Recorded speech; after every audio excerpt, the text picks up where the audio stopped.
Have you got club card? Mm-hmm.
Okay, I think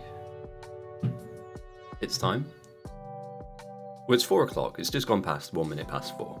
So I'm hoping that we're on for another Captain's game. Welcome, everyone. Thank you for joining very early. I hope you're all having a good weekend, firstly. Secondly, is it coming home tomorrow? Do I care? Many questions like this and more to follow in the next 3 to 4 hours of me just talking about how great I am. And there's some dissent at the moment that I'm starting to pick up in chat. Apparently Zero Sun has taken my moniker of being the most defensive player, and that's not allowed. That's illegal. I will be calling the police. You're not allowed to steal from me. I thought we all know this. So yeah, Zero Sun obviously is a very strong defensive player, but can't hold a candle to the sun that I am. A planetary body of heat that I can bring to a game. And again, we'll get back to playing as well. I wanted to stream every day today. I haven't managed to do that, but I will be streaming tomorrow to kind of make up for it. I'm trying to keep myself sane. I'm trying to keep myself ticking along, as they say, until the big move. 99 Jean-Egg. I probably butchered that, so sorry about that, my dude, but thank you for the follow a few days ago. And yeah, we should be on for a game. I think at the moment what they're doing is just ramping up the threat to 200,000, which is kind of wild. Let's drop out all of the drawing stuff on here and see where we're at. I'd normally just detonate a game at this point, like, because you can still kind of grenade these guys down. Meep Luke, Jesus, Meep Luke. How you doing, mate? Hope you're having a good weekend, my dude. Any opinions on football, I'm happy to share them. However, I am not a, what's the word I'm looking for here? Expert?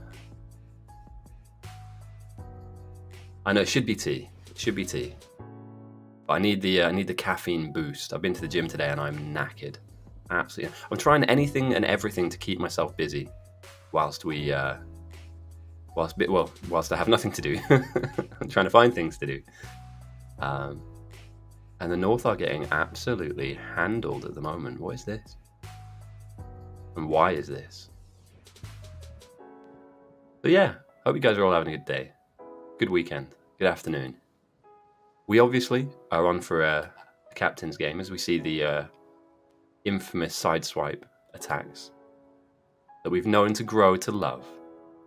From the bugs coming in from the east to the west, locking onto Enkling, who probably has grenades.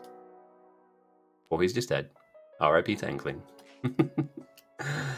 And yeah, the silo is getting... I mean, these guys are like small and medium-sized bugs, so like these towers are still relatively decent damage-wise. I mean, we're only looking at 25% evolution, and we've done that to speed the game up, just to kind of force hand a little bit. But yeah, I don't know, maybe down the line, what I might do is when I captain my game, I'm going to make sure that Zero Sun is on the other side, the other team. I'm not going to pick him. And then that way, we'll know for sure who is and who isn't. Spoiler alert, I am, he's not. But you get a chance, you know? But if you come at the king, you best not miss. So Zero Sun, if you're out there, challenge accepted. But it wasn't really a challenge, for me anyway. But it might be the hardest thing that you've ever done in your entire life, trying to dethrone me. But if I lose, I will concede the title of Minister of Defense. But it won't happen. That's why I'm more than happy to put it on the line, because you can't take it off me. It's actually impossible. And the North silo goes down finally. And look at this! What a lovely... Who did this? Who is responsible for this? What a beautiful endgame screen we have now. Shows you how many kills, how many explosions. None on the North. Spoiler alert, they just lost. So maybe, you know, more explosions next time.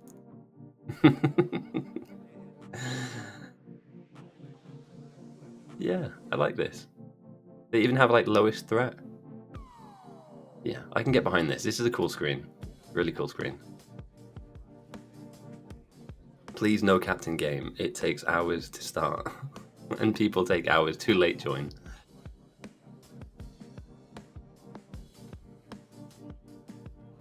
That's a very good point. You need to be able to shame and name the people that do decide that red belts is the way. And spoiler alert, it's not. It's just not. For so many different reasons. When should Iron Chess? What's this? Is this?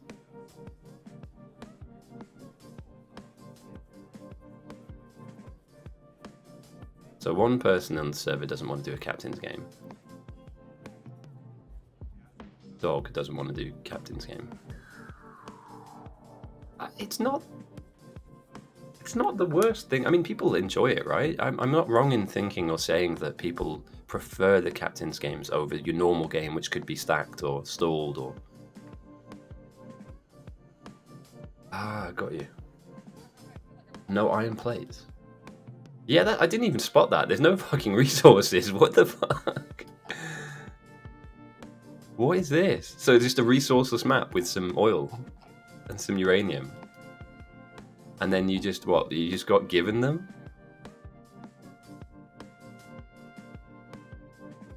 Ah, got you. Okay, interesting.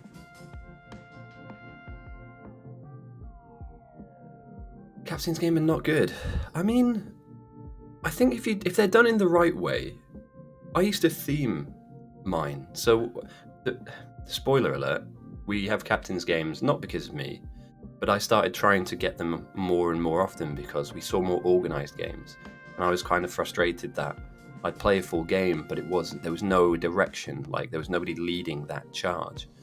And so what we do is we have these thing called in fact, you know, I might dig out some of those old videos, like Big Game 1, Big Game 2, and we'd theme them, you know, in terms of like during the week we try and hype up the game and go, it's going to be this guy versus this guy, who's going to win? And when there was a winner, we'd post like a victory picture, a victory meme in Discord and stuff. And I had a lot of time on my hands then to do that. But, and I don't, at the moment, as it stands, have the time to do that. But I'd like to get back to that. Have a theme. You know, have like a soldier versus Enkling, round 4, ding, ding, ding. You know, have 2 boxes in a ring. It's like the picture for the event. And just make it fun, you know? Put a bit of soul back into it. I can see why people might not enjoy it, but let's be honest, they're the closest we're going to get to having a dead split down the middle of experience. And that includes new players as well, because obviously, you know, sometimes one team, just for whatever reason, whether it's been stacked or not, will end up with 5 or 6 more new players than the other team. And just naturally, because there's a lack of cohesion or a lack of understanding of the game, they can't have an impact. Whereas if they're spread out and a captain is saying, hey guys, who's new? Put your hand up. All right, I'll give you a job. I need you to do this, or I need you to fill out this blueprint, etc. That way, that way they get a job and they can complete a job. And it's fun. Honestly, it genuinely is fun when you do finish and manage to kind of tie up a job. Like, no, I'm not. Nah, I'm just spectate today. The captaining is coming soon, though. I think what I might do is I might captain one before I move and one when I'm in my new house, so I can get 2 wins under my belt pretty quick. One final one whilst I'm in this shithole, and one when I'm moved into my brand new place. But yeah, so far I'm trying to remaining sane isn't the right way to put it. I don't think that's the right phrase to use, but I'm definitely like wasting a lot of time at the moment. I need to like find something to do, whether it's like learn a second language or like a skill or something. Do you know what I mean? Like 3D. I was thinking about learning how to do 3D animation, like look at some Blender tutorials and then try and like learn how to like make some stuff in 3D. Because I am bored, mate. I am very bored at the moment, and I need. Yeah. Oh, that map's horrific. Oh dear. People want to keep this? It's weird, I've never had this much time on my hands before. And you're right, Blitzy, it does screw with your brain a little bit. Like, I'm not depressed. I know that I've put in the title, I'm fine, obvious lie, but I'm the kind of person that needs tasks. I need a job to complete. I need something to... No way we're keeping this monstrosity. This is horrendous. The only redeeming quality about this map is uranium is very close. But the amount of land filling you're going to have to do to give yourself any open spaces, I mean, this is ridiculous. Who chose this? Some people want to just play on hard mode, I guess, but you don't even have like an open area to build. I mean, smelting, like, I guess you could smelt around here. Patch over the uranium ore, probably. Yeah, I don't know.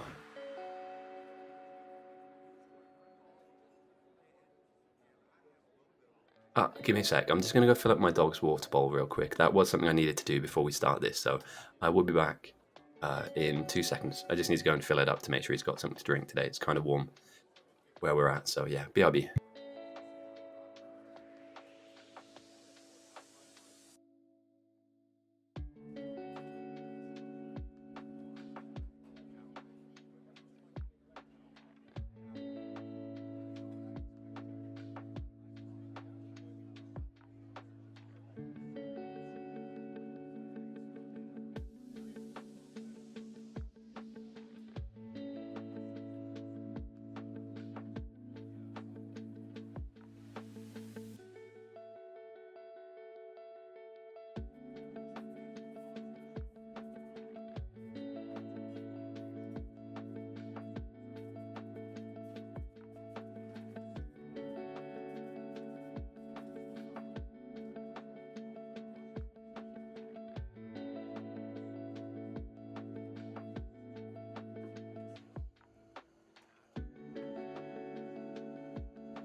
Right, cool. So, it looks like we're beginning to organise. ITYTD, does it really matter? Does it really matter? Do we have Jimmy with us this weekend? The man of speed and not building defences? Well, Steve's with us. That's the most important thing. May Steve be with you. But yeah, this is, I don't know why we played this map. This is horrendous. I would vote for difficulty, but I don't mind. I have time today. This map, honestly...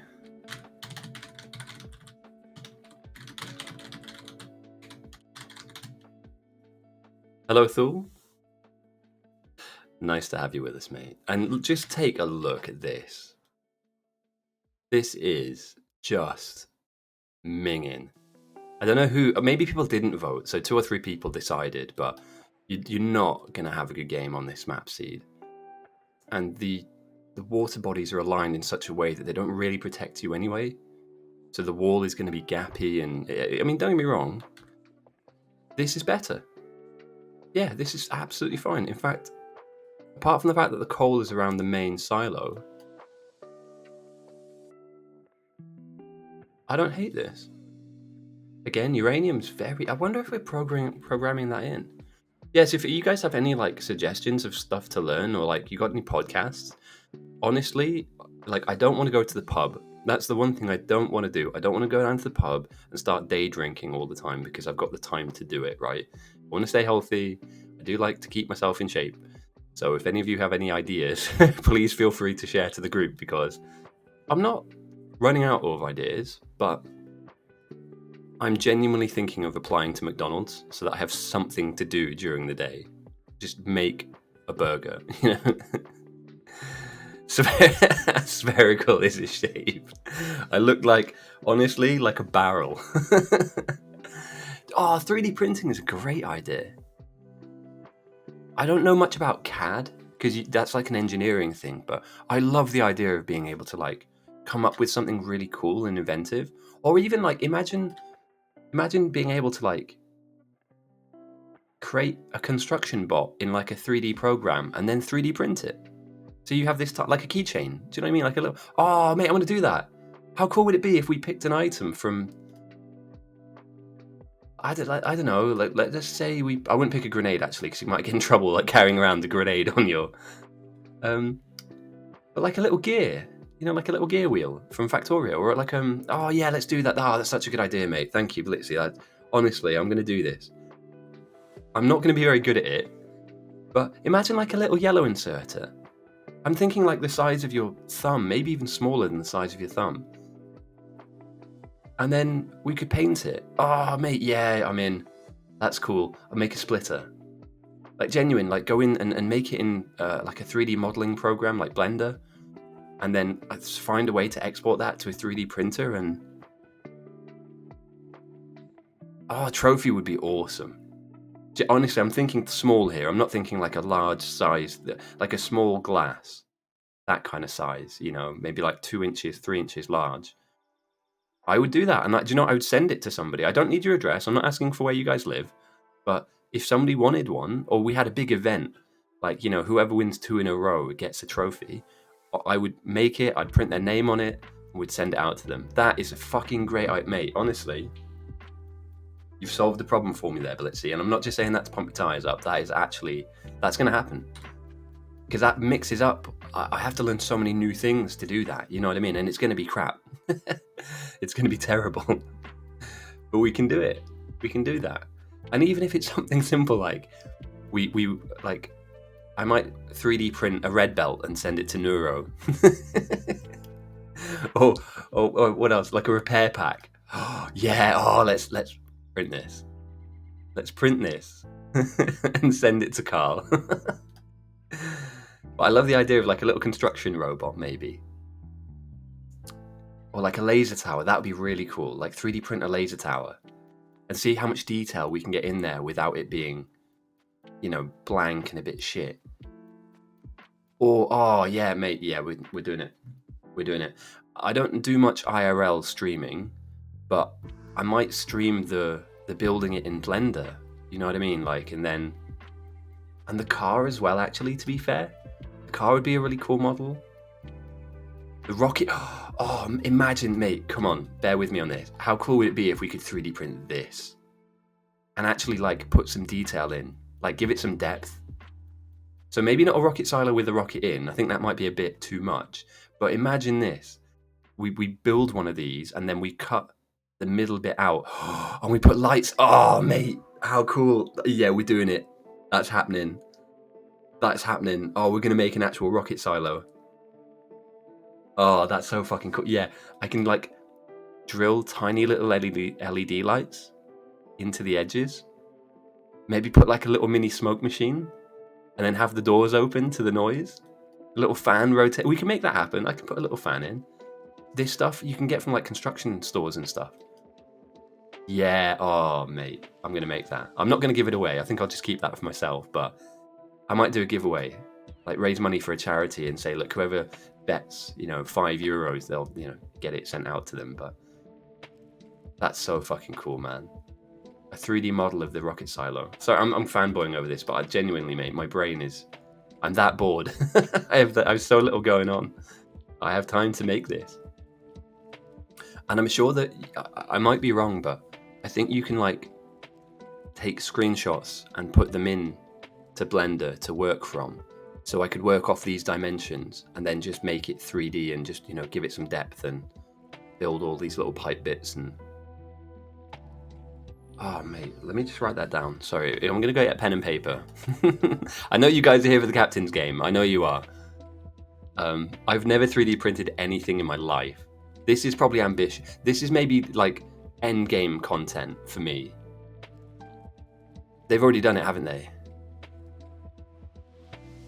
Oh, that's so cool, man. That, honestly, I might be nerding out. That's so cool. Look at the little gears they've put on it and the lights. Yeah, it's happening. It's happening. I'm going to do it. And the thing is, I've got friends of mine with, like, quite large printers. So even if I don't have the, material and the setup, I can easily ask a friend for a bit of help. Because just imagine, like, these little rocket arms, you could maybe kind of make them a little bit mobile, cut them out, and then, kind of make all of this actually work. That it can hold a rocket effectively. Oh, yeah. Okay, we'll get back to the game, but we might be talking about 3D printing this. We might be talking about 3D printing this this game round, because yeah, that's definitely opened my eyes a little bit. I mean, one of the more complex things to do would probably be like an oil refinery. Oh, how cool! Imagine like a little nuke build, and then you can make the pipes glow. Oh, mate.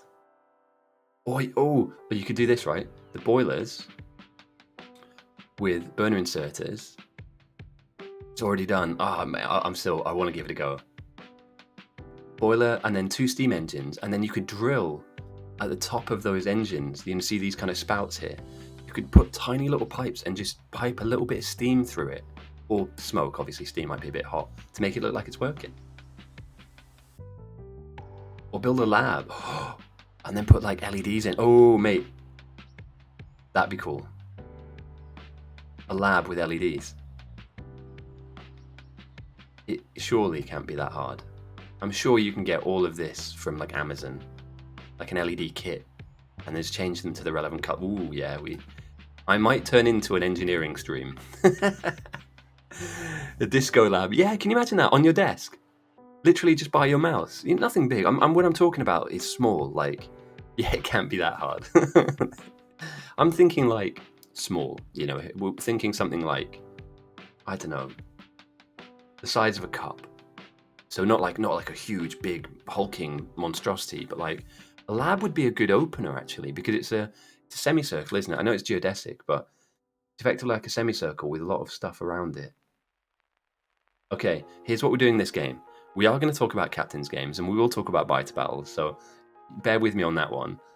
I want to look at in-game models, and we're going to find a few of them that I want to see if I can make in Blender, and then import to some 3D modeling setup.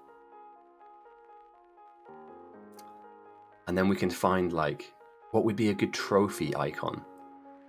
I think a gear. Yeah. We'll start small. We'll start very small.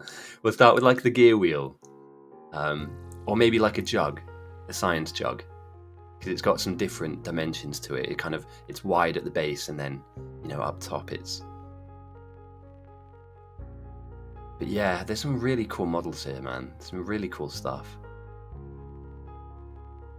Barrel would be really cool, because obviously you can paint them as you like, Or I could use the barrel as like a pencil holder, make it a bit bigger, like the size of a small cup, and then have like a little barrel pencil holder or pen holder. So yeah, anyway, I'll park that. Sorry, I've just nerded out there for 5 minutes. Apologies for the rant. You're all here for bite battles, and that's what he's on today. We have, in the north, the captain I'm not sure of just yet, because I did kind of miss that, so apologies. But Califer, Carl, Fire, Kawaii Pertails looks like that's a Smurf, right? An Enkling. Just purely because there are so many other strong players to pick from. That's somebody versus new. Enkling ooh, okay, Outstanding versus Ling. Claw, Friendly, Outstanding, and Bogler. Oh, mate, you've got some outposters already here. Carl versus Bogler. Oh yeah, here we go. Yeah, got you. And it even has it. Guys, we've come so far. Honestly, we have come so far, leaps and bounds, in terms of the UI. This is cool. This is very cool. And then you see all the players that are still waiting to be picked. Awesome. But yeah, to pick Kawaii Pertails over someone like Zero Sun or Blitzy or Cognitive Fun or Dog or Eagle, Fodeka. I mean, Fodeka for me is like a must pick. Procs as well. If I can get them, I'll easily pick them. Yeah, and obviously we still have the soldier to be picked, who is normally a captain as well. So yeah, they're really taking their time here, and it, obvious reasons. We're on ITYTD. This will be the longest game mode that we play, so you can imagine that we will see rockets in the end game here.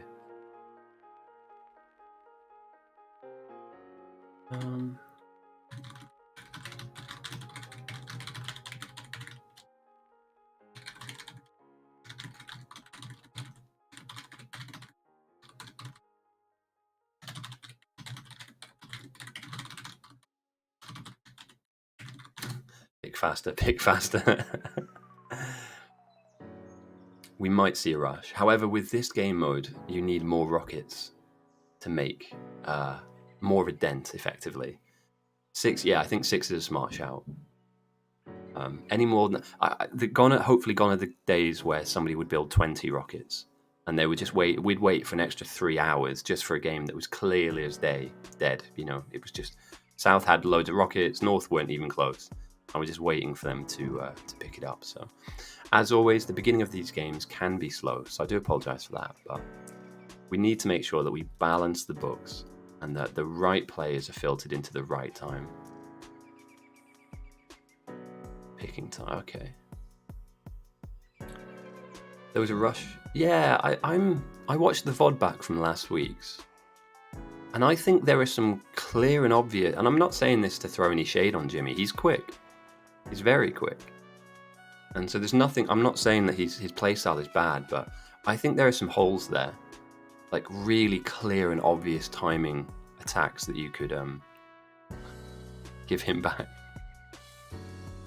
Yeah, there are some timing attacks that you can play on to beat that playstyle. I'm literally 99% sure that against the right team and against the right setup, that doesn't win.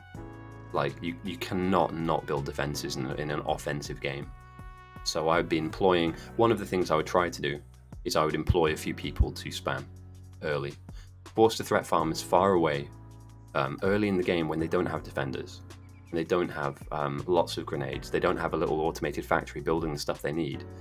Get them out first and get them out fast. Everything else can flow from there. But yeah, I think the key to beating the rush is to rush them. They're vulnerable all the way through the game. You need to make them feel that all the way through the game. You cannot allow them to be safe at any point. And I know that threat farming can give you advantages, but at the same time, it's also on a clock. Like if they're forcing the evolution up to 20, 30%, and you'll still have light armor, and you don't have like more than 5 or 10 grenades on you, you're done. You know, you're not going to overtake that. So that's what I would aim for. That's what I would go for, is to effectively try and bully the threat farmers out of there. And here we go. I'm talking about it now. And even in North, they're talking about who they want to go and threat farm. So, Yamato is in. Hey, I haven't seen him in a while. Straightener's in. I haven't seen Straightener in ages. Jesus.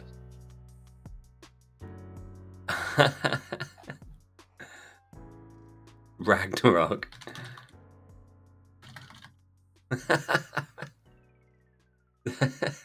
No, don't bully people, but you can make it uncomfortable for those involved in wanting the comfort of speed. So I feel like by not building defenses, you're trading a lot of opportunities. I don't want to give away my strategy too much, but I watched the VOD back and I'm like, if at this point to this point somebody was employing this strategy, Jimmy's base would be absolutely done. Like, even on this game mode where the sends don't mean that much, they're less effective, there's no way that you can get away with that. They're lucky that they haven't played against nightmare levels of spam and rush. So my plan, and what I might do, is I might captain next week and ask Jimmy if he wants to employ that playstyle. He doesn't have to accept, obviously, but I might say, look, I think I've got an idea. And then just go on to Team South, pick the guys I need, or hopefully get the people I need to employ that strategy. And get it done, because I have, from last year, 100% win rate. And this year I've only really watched, but it's been busy. It's been busy this week, so. All right, we've got some pinged out spots.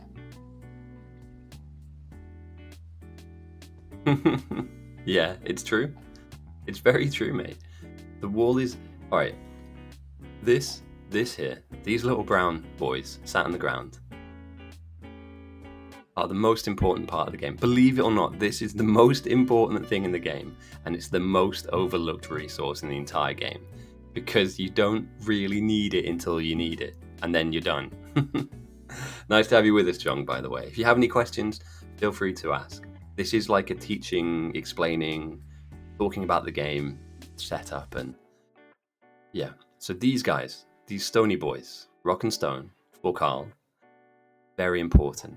And I get the feeling that the winning teams get this online as fast as they can, as early as they can. So when I captain, it's no surprise that I ask people to look at our coal and look at our stone.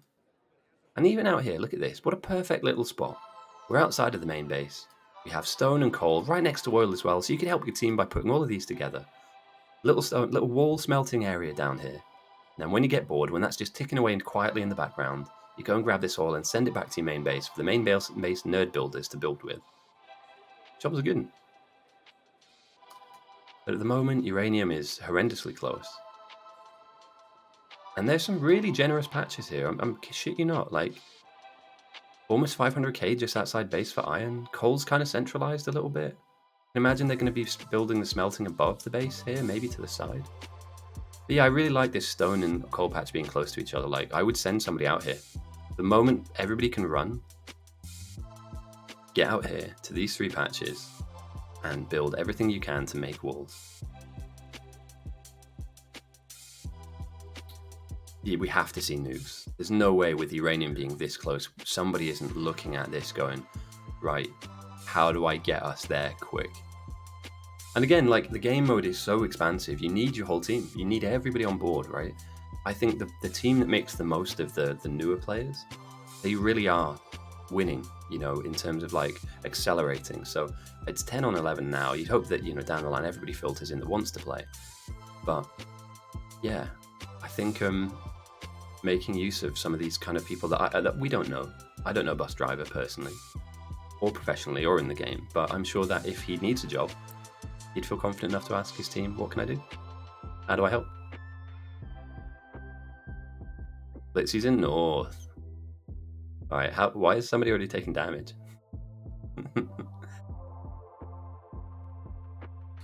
Main roles. That's a good question, actually. Very good question. So, we will always need power to be built. So I would say building power as a role, or kind of, we have the ability to pick icons in the game. I don't have it here on me because I'm not in the game, but I'm in the game, but I'm not playing. I would say power as a role is very important. Defense is really important. So what I tend to do when I play, and not everybody needs to do this role, you only need 2 or 3 people to do this, but I like to ask 2 or 3 people, oh, the icons were removed. Oh, okay. Interesting. I like to get my smelting built. So there's one person that will lead the charge. They'll put down all the blueprints and say, hey guys, I need all of these blueprints filled in. That'll be for smelting, that'll be for basic item building. And for one of the teams, for instance, Enkling is that guy. He's like the main base builder. He's like the scientist. He's the architect of how the South will be played or how the North will be played, depending on who the captain is. If you're new, the best thing to do is tell your captain you're new. They'll already know, but they'll assign you a job. And again, power building is really important. So finding an area where you can put really big power blocks down, and obviously making all the relevant stuff. So you need boilers, for instance, and you'll need lots of steam engines. Just putting lots of electric miners down is a role. You're effectively playing support, all the way up to defending and threat farming. So coming up all the way to the bugs area and fighting the bugs is another role as well. And then we have things like outposters, which, although it's not started yet, when this all takes place in the game, we're going to cover every single little thing. I'd like to think that when we finish a stream, we've covered all of the relevant parts of the game that we see. Sometimes we don't see nuclear buildings, so we don't really have a chance to talk about it. But yeah, and also, again, I also recognize these games go on for a while, so you don't have to be here for the whole thing. I won't take it personally if you decide to leave for a few hours and come back. But we will be on or I'll be here for the whole thing, talking about it all. And then the VODs will go up onto YouTube so that we can watch back, you know, until it gets picked last. And again, what we see now is the North are pinging out areas I think that they want to kind of move towards, get involved with. And yeah, there's just a lot of everything. A lot of copper out here to the east. Now, to build an outpost that ends up building rockets, you need lots of resources, obviously, because rockets are the end game. That's how you get to the best signs in the game that can win you the game. But ultimately, you need lots of copper, like a load of copper. And so out here, we have lots of small patches that could all be pulled together, give you that to feed the rocket build. And coincidentally as well, actually, out here, really nice copper patches. So yeah.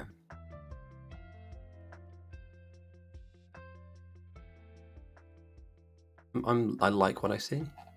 So pick phase 1 has gone through, and let's take a look at the teams. 18 on 18, very healthy numbers. With still a lot of people to be brought through. These are kind of later joiners, but that's fine. On the north, Baza, Blitzy, Califer Bob, Carl, De Beer, Fire, Fordecker, FSS Freddy, Kawaii Pertails, also known as Ragnarok, Marriage, Meat Luke, Enkling, PP Vale, Red Wraith, Teo Marks, The Soldier, Zero Sun, and Zexi? I'm going to call you Z. I don't know how to say that name. Sorry, bud. On the south, however, Adam, Bus Driver, Cognitive Fun, Dog, Dr. Claw, Eagle, Friendly Fire, Gabriel. I also butcher that name every time I have to say it. Jason Gross, Juan Moore, Just Bob, Open Drain, Outstanding, Prox, Runebogler, Tobino, Toddy, and Woo. Lots of numbers. Open Drain, where have you been, mate? Open Drain's a cheat code, man. I like this South team. I'm sorry, Blitzy. I know you're on North, aren't you?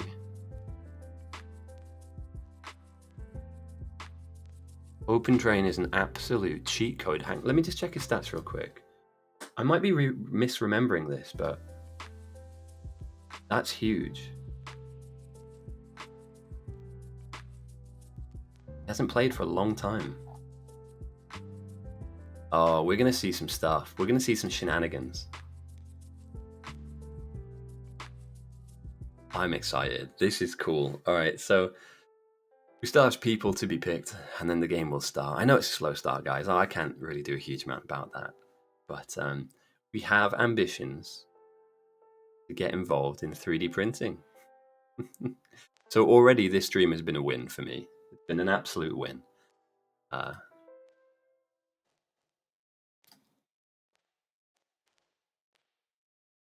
least average seed. Oh yeah. What? Nah, bruv. Like, I don't need you in my chat.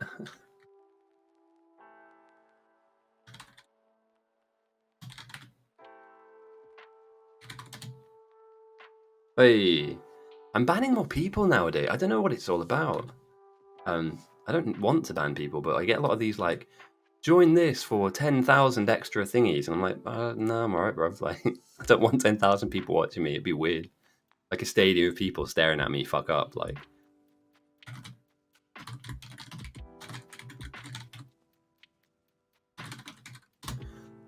Yeah, I had one last week as well, offering services. Obviously, don't click those links. It's clearly a bot. Obviously.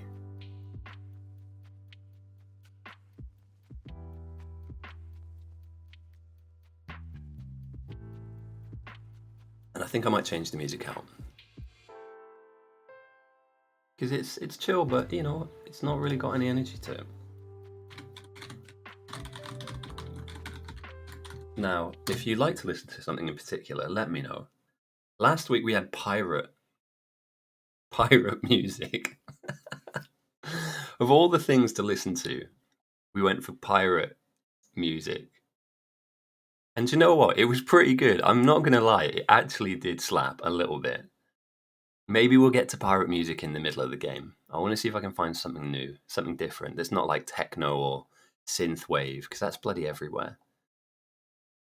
You guys got any suggestions? Feel free to throw them out as well. I'm just going to scan through some playlists on YouTube to see if I can find something good. Yeah, mate, enjoy the game. It's going to be... I don't want to kind of put you on edge, but the South, I don't think they've noticed that Open Drain is on the South.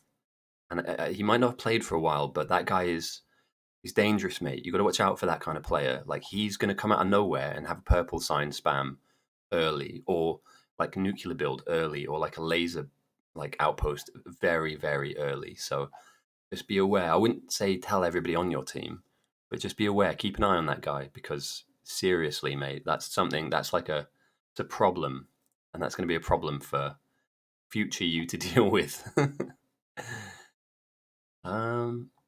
There's nothing good. Why is this all terrible? Copyright-free playlist. Clown music. Let's see if clown music is in. Oh, there. Well, shit, it actually exists. No way.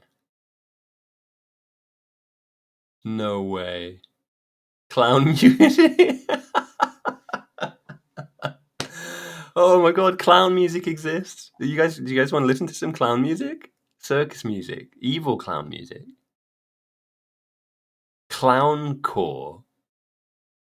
What is this? I've never seen this before in my life. Is this am I able to play this? If it's weird, it's not staying. If it's just like sounds of people getting murdered and stuff, then we're not keeping it.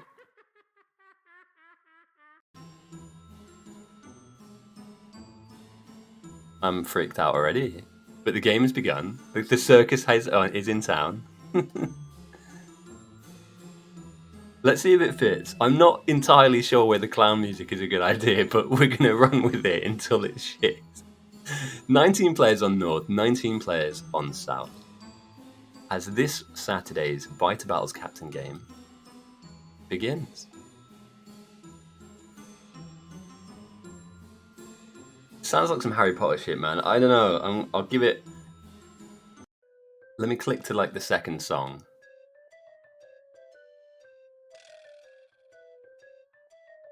Nah, this is weird. Sorry, guys. I've gone down the rabbit hole and it is not good. We're not listening to clown music. This is just creepy. Let's do something else. Anything else is better than that.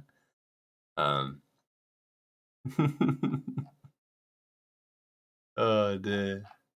Oh, do you know what? I found one actually. Whoa. Dear. I've actually got a playlist that I wanted to use. Here we go. Right, I found this a couple days ago. I love this one. I'm not buying that car. Here we go. This is better, right? Elevator music, steampunk. Yeah, do you know what? This is about 30 minutes long, this playlist. So we'll get some steampunk on afterwards as well. I say this every week, guys. I know it's my stream and it's my face or whatever, my voice but you guys are here with me. I'm not just going to make this like a dictatorship. If you like the vibes, ask for more. If you think the music's a bit shit or it's a bit quiet, it's a bit loud, just let me know and we'll change it, right? This is a team effort. You know, we might be here for hours together, so let's try and make it as fun as it can be, but also, you know, as chill as it needs to be. So I for iron, an Enkling as always. Blueprint's just gone. These are the beginning smelting lanes that we like to see. The game's begun, so let's talk about what happens at the start of the game. You have nothing. You have no automation. You have no power. You got no fans. So you need to build everything by hand. So what a lot of players do is they make these burner cities. These stone furnaces, burner mining drills, which are hand-fed coal, will turn on and start smelting these plates. Iron plates for iron patches, copper plates for copper patches. I go into my build menu here by pressing E on my keyboard. You can see that with a couple of iron plates and some iron gears, you can build belts. So you can begin automating by building stuff out of your own hand, out of your own inventory. Obviously, you need the items here in your inventory, but if you have those, you can craft them. So at the beginning of the game, you have nothing but a few burner mining drills and a few stone furnaces. Every player will put theirs down, and then hopefully by taking some coal out of these self-feeding coal snakes, we like to call them, because they snake around. Here you go. Meatblue grabbing a load of coal, heading over to Burner City and filling it up full of coal so that we can continue to mine and make plates. Down the line, these smelting stacks will do that for us. But at the moment, because we start with nothing, we have to make it. And this is where the team element really does kick in. A well-organized and a functional team, and this is a lot of smelting. I can't imagine they build this all straight away, but yeah, at the beginning of the game, you need to kind of let the bots do it. You need to let these little things do it. You need your power online, which obviously down here means you'll need a water pump, pumping water into a boiler. Feed that with some coal and it'll turn on these steam engines, providing you with the basic amount of power. We also have things like research to talk about. One thing I'm very happy to see, and Cognitive Fund has done an absolutely amazing job here. And we'll talk about, there's so much to talk about, but attack patterns in this game, the bugs are coming, and they will come. So by pulling up all of these kind of raggedy, scraggly walls that are randomized at the beginning of the game, and just sitting them down here to block this area off, And thank you, Cognitive Fun, because you've given me the chance to use my MS Paint tools that everybody hates, but I love. This wall is very important, and in fact, this area is an area of concern because it's close to our objective. In every game, we have on the south and the north, in equal fashion, a rocket silo that we must protect. Oh, that's the wrong one.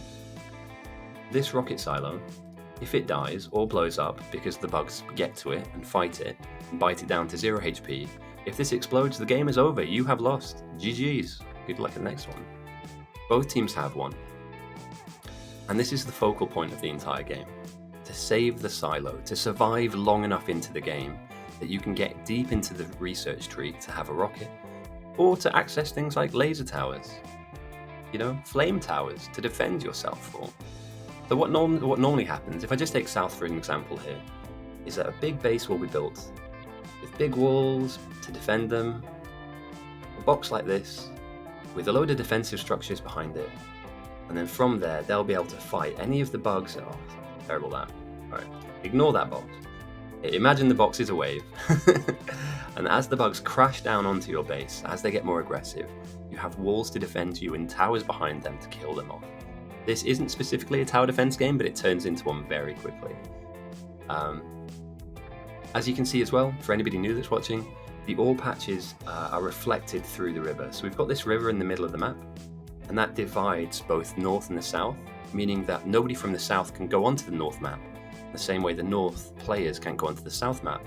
However, every ore patch, if we look over here at the uranium, is reflected through the river.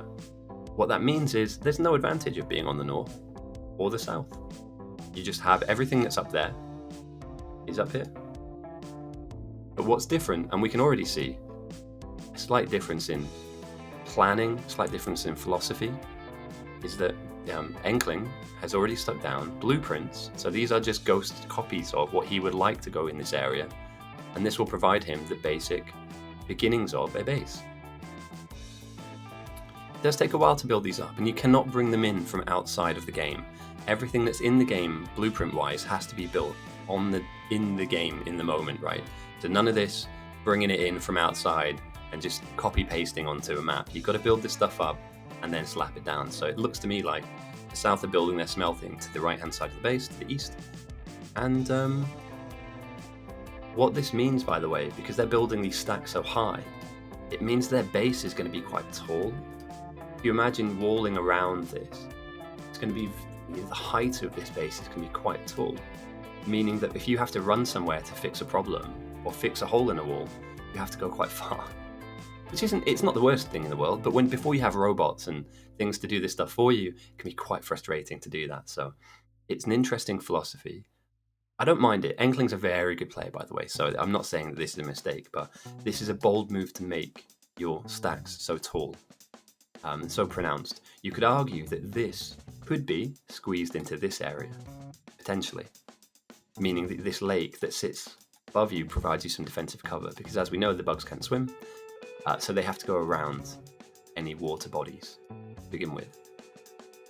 There are bugs on this map, believe it or not. These little red buildings up here are the bugs. Over the course of a game, they will get strong. They will evolve. And there'll be loads of them. So, evolution pretty much just denotes how strong they are, how fast they move, how much HP they have. And secondly, the threat denotes how many of them are on the map. If we see a negative number, then the bugs are passive, meaning they won't come and fight us. They're not going to run through the map and kill off our stuff. So, obviously on the north, the bugs are at the top of the map, and on the south, bugs are at the bottom. But they will, over the course of the game, they will rampage down into the map and bite and fight your buildings and your science outposts and everything that you have on here, meaning that you should build defenses. You need to build a wall. And going back to my earlier point, the fact that this is here means that bugs will effectively run into this wall and they need to kill it off. They need to find a way through and make a gap in the wall to get through, meaning you can stand on the other side and like shoot them and stuff. You could be over here and you could be like, nah bro, I don't want you to kill my wall. Here, have a grenade, have some bullets, or build a flame tower and it's gonna like cover you in fire. But yeah, I know that this is some high level technical analysis and many of you aren't used to this level of breakdown, so I apologize if this high-level NASA MS Paint drawing skills is slightly overwhelming you at the moment. We will break it down to a more granular level later.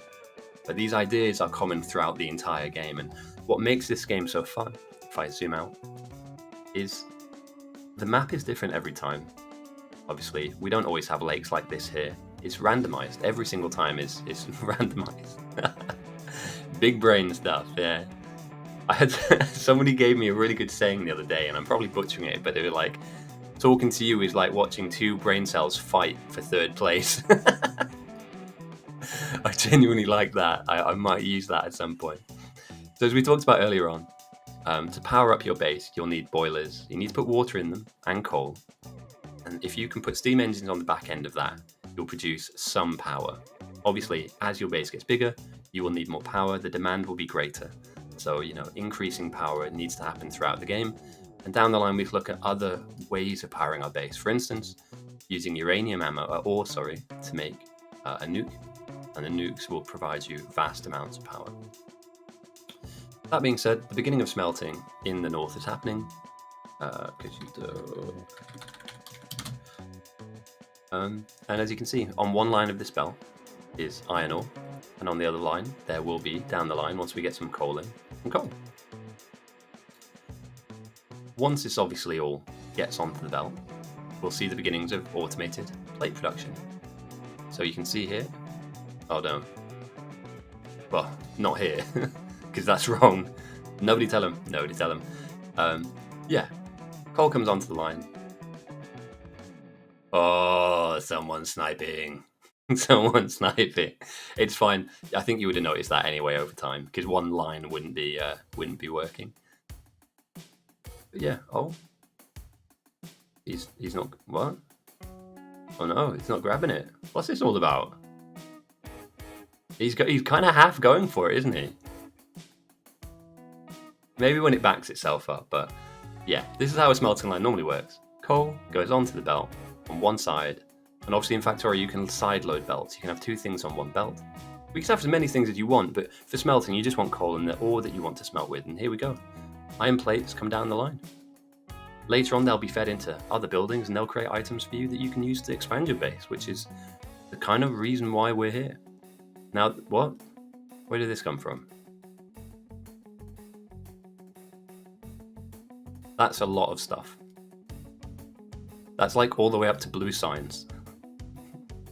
Has Link got like is he running scripts? There's no way he's just made all of it. Is he made this off? Actually, no, do you know what? Enkling has played so many Captain's games. I wouldn't surprise me if he's not doing this completely out of memory alone. Genuine, like he's done, I want to probably say close to 100 Captain's games as the captain. So it wouldn't surprise me that he has this down to a T. Meanwhile though, on the south, not far behind. We will talk over the space of the game about who has a lead and who has the advantage and who's behind. The way that we measure who's in the lead or who's in front in a game is typically denoted by science, where we are on the research queue. As we see, both teams are reaching 22 players, so we're onto a very healthy game as it stands. But my way of explaining or denoting when we're in the early phase of the game is when we have labs down. So let's find. So these labs, which I am planning on 3D printing by the way, because it just looks really cool. And we have science going into them, and it's all automated. The early phase of the game, I would say that you're in the early game when you have red and green science in your labs, constantly, consistently, and they're working for you. They're pumping out research very fast. For me, middle game is military and chemical, this kind of grey and blue jug. And late game is purple and yellow, but let's be honest, end game, I would argue space science is at the end of the game. It tends to be the case that the team that gets there first and that can build more rockets and get more space science tends to win. However, we don't get there straight away, and this is a marathon. You can sprint off the line and be at the head of the race, but if you fall off in the middle or near the end, or you make a mistake, for instance, like we saw, just a minor mistake, it's not huge, but we did see a small misbuild here and cost your team. Because all of a sudden you're not putting out the plates you need, or you're not getting the power that you need, or you're not defended well enough, and the bugs come and rip up something that you have. So yeah, it's you've got to kind of spin many plates in this game, I feel, and the ones that can continually spin them at speed and continue on tend to get the win. Now, let's talk a little bit about why. In fact, let's go back one step. Sorry, I'm getting ahead of myself here. To play around the rocket silo, we would conventionally call this the main area of the base. So if you're anywhere near the objective, here on south and here on north, you would be considered to be playing main base. Effectively, you're just here to help build, let's say, for instance, on north, you're here to build this. So everything that you do is all about just providing some kind of effort to helping build this stuff up and then power it. Main base is typically denoted by the opening area of the game. So, for instance, north, it looks to be like this will be their main area of the base. All the smelting will happen down the middle, and then all production will happen just to the left of that opening smelting block. And meanwhile, south, move around a bit, south are looking like they're going to be building a little bit shallower and longer, and I would argue anybody in this area here is a main base player. And you need a lot of people to build main base because it grows quickly, but it won't be the winning factor of the game. Typically, you have teams of players. For instance, these absolute swaggly dab lords out here in Friendly Fire, the Pipes. I call the Piper Pipes because his name is quite frustrating to say at speed. This group of people here have an objective, and their objective is to build a base away from main base, as to not take the main base's resources. And their aim is to effectively speed as fast as they can to an objective. Some bases out here, for instance, might be building lasers, and that's why they're here. I know for a fact that Rimboggler will be going for a rocket this game. This is a Rimboggler kind of game. It's ITYTD. We have Enkling up north, who will be really solidly building North's base up. So each base may have, depending on what the captain has asked them to do, have a different function. So QCrap, for instance, sometimes will build like a laser outpost or a nuclear outpost, and that's what they'll provide their team. I know is this Carl versus the Boggler? I think it is. I think that we're watching the beginnings of Carl's rocket outpost versus Boggler's rocket outpost. I feel like that might be thematic. We'll come back to this down the line, but it looks to me like these are some really serious winning players in this area. I don't think they're going for something niche, like we're going to build purple signs and spam that. This looks to me like we're building a rocket. Eagle's up here as well, okay, on his own. And then Prox, Claw, Jason could be doing something defensive based. Okay, I like this. It's a really good spread. The North have not prioritized going deep east. They've got a few bases kicking around, so we've got Max here as well. Ooh, team stats. That's cool. 1 second. I didn't know about this. Oh, yeah. Oh, mate, I love it. This is so cool. Honestly, I'm so glad this has been put in. This is awesome. So through the pacing of the game, I want to kind of come back to this, and I need to remind myself to do this because this is a summary of what is happening right now. So the North built their first yellow belt a second quicker. Esports ready. Honestly, mate, I kid you not, I genuinely think, and I'm not just saying this, in the right format, in the right team size as well, I think if you were to be able to get 20 plus on a team, that would really accelerate the way the game's played. And maybe not ITYTD, but maybe POC, 2 hours, 2.5 hours is a good setup. And yeah, you can see how much stuff is being made. And it's pretty close. I mean, look at that green chips. 2600 to 2700. More coal has been mined on south. More rocks has been mined on south. Oh, I like this. All right, I may need to come back to this often. And I like the fact that, yeah, we've got some kills in here as well. Very cool. Very, very cool. And this is telling as well. Look at this. The amount of science that's been produced on North is massive compared to the South. 181 red jugs, with 170 having gone into labs.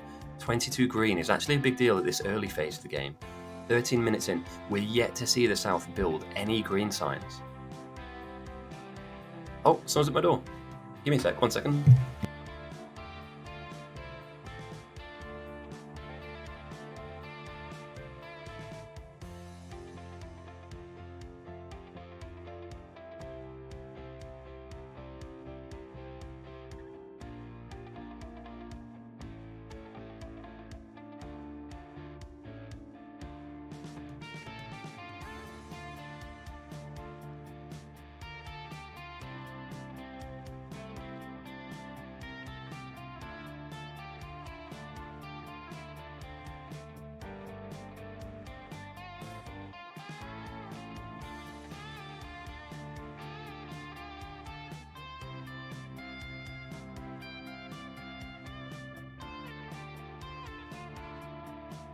Alright, I'm back. Sorry about that. I'm like 90% sure my neighbours order stuff from Amazon knowing that I'm going to take the parcel.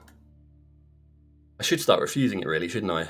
But I'm moving out soon, so you know what? No need to be a dick. But yeah, I take like at least 5 to 10 packages a week because people around me just aren't in. So yeah, right. We've been talking about outposts. This is Rag, Teo, and Sticklords. Free stuff. I was worried, like, one of the packages smelt a lot like weed. Like, it had a very... Unless the driver might have been stoned, or the delivery guy might have been stoned, but that package reeked of weed. And I was like, mate, if you're getting drugs sent to my flat so that you can pick up later, no. Absolutely not. The last thing I need before I move out of London is a fucking police investigation. Like, is there any reason why you had 4 kilos of imported drugs in your house? Like, no. Oh, it was horrible, mate. It was like a swamp. It was awful. Don't get me wrong. We're not here to talk about that. Do what you want. I believe that, you know, adults have the choice. That you can do it if you want to. I used to coach a lot of basketball, and the players would turn up stoned. I'd turn them away because it's not safe to train in an environment where somebody's on drugs. I also turned players away from drinking as well, man. That was scary. I had a Polish guy turn up very drunk for training, and I said to him, like, nah, bro, you're not coming in. Like, there are people in this room that you could injure just because you're not in control. He tried to fight me. I was like, nah, I'm doing it for your benefit, mate. I'm not trying to out you or to call you, oh, you say I'm not man? I'm not man? Nah, bro, it's not about your manhood. Like, you're a big guy and you're pissed on like a Wednesday afternoon. You're not coming in. Genuine though, mate. He tried to fight me. I was like, I don't think he realised, like, I was actually helping him. I don't know, maybe he didn't. I don't care really, because that was quite a long time ago, but it was just odd. Like, yeah, really odd. Took it personally, man. So yeah. Anyway, main base has afforded us with 3.2 million iron, with an extra 310k just off to the side.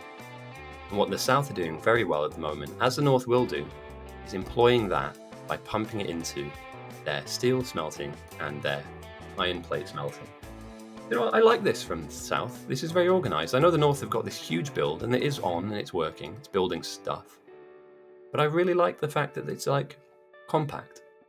You know, small. And it doesn't need to be huge to begin with. At least that's what my girlfriend tells me. Oh dear. Yeah, I'm getting demonetized now. I've talked about drugs and sex in the same minute. What's worse is I could be talking about sex drugs, but I'm not. That's probably what's in these fucking packages, mate. I've got like kilos of Viagra just sat in my doorway. Oh my god. Anyway, back on script. What I'll probably do is I'll put a prediction on for the stream at 1 hour. So when 1 hour has gone by, we'll be able to see. We can bet our pot noodles on who we think is going to win. I'm telling you now, right? He's doing the things that win you games, and we're 20 minutes in. He's doing the thing. I shit you not. I know I said this at the beginning, and maybe some of you guys weren't here for that. The people that get onto walls early win you games. Because when you need them, they're not there. But when you absolutely need them to survive and they are there, you keep going, you keep progressing, you keep moving forward in terms of research and stuff. This is a big move. This is a big, big play. Do not underestimate this. As a new player, this is very achievable for you. Building some power and building some smelting and building some items, but also making use of, and what is this? 200,000 stone patch. It's nothing. If you can produce a few thousand walls, this will have done its job. Absolutely will have done its job. Open drain, I'm sticking around for this guy. Let me check in on him regularly during this game because he does stuff like this. Out of the blue, just when they send a load of military signs or a load of blue signs, boom, you have the whole wall boxed in. Oh, Jimmy 50's on south. Interesting. Outstanding's leading the build. So what do you guys say Jimmy 50's playstyle's like as a support player? Because I believe that Outstanding's pretty much just started this up, so I'm guessing he's going to take the lead as captain. Rocket mixers. Thorgal's in, holy crap. Great voice, and if any of you guys get a chance to talk to Thorgal, ask for his Bane impression. It is ridiculously good. I was born in the darkness. I can't even do it right. He can, mate, honestly, very good impression from Thorgal. Strong impression game. So yeah, lots of these bases. We just heard talk of rocket mixers. Out by Wu? He's doing it, isn't he? He's already building the beginnings of. Interesting. So yeah, my idea or my take on this is that this is a Carl. Not just Carl, but I'm just going to name it Carl's rocket base, with obviously the soldier and caliber. I don't want to undo these guys' efforts, but I'm just going to name this Carl's rocket base for now. I believe it's Carl's rocket base versus Runeboggler's base. Now, if any of you are watching and want to get a view on what it's like as a player, Runeboggler is actually streaming right now, and I don't think there's any delay on his stream. So if you want to get a good look at what it's like to be playing and running around and the communications and stuff, jump in and check him out.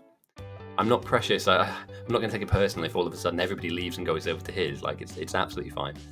But what I would say is there's not a lot of comms because they're communicating with each other and they're going as fast as they can. Then they don't have the opportunity to interact as much. Whereas if you've got a question or you'd like me to point something out, I have the ability to just kind of head over and have a look. Whereas they're going to be locked into what they're doing, which is great, you know. I can't imagine it's going to be a long time till we see a rocket. Hito and Cog, I think they're out here to build an offensive base. Not that the base itself is offensive in terms of the way it looks. They're not going to draw like a big penis in the ground. But in terms of building grenades, building stuff that you need to fight the bugs. So I think these are our threat farmers on the south. Building a threat farming base. And then here we go. Zero Sun's up north. Threat farming. Perfect. This game is lining up to be a very, very strong effort from both teams. Now, most people when they play Factorio have 2 or 3 friends that they play with. Imagine having 25 people in your team, all working together to beat 23 on the south. Just think about that for a second, actually. The fact that we together as a community can all log in at the same time. I say log in at the same time. Enkling, it's like 2 o'clock in the morning. It's ridiculous.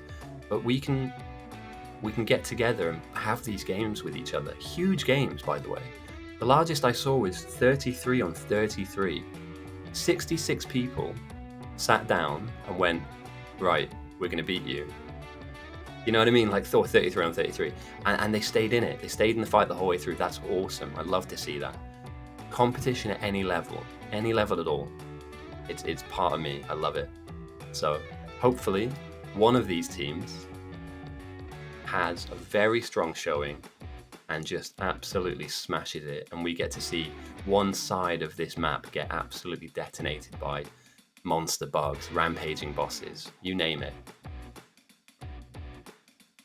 Yeah, it's been interesting to see where Open Drain is going to take this as well.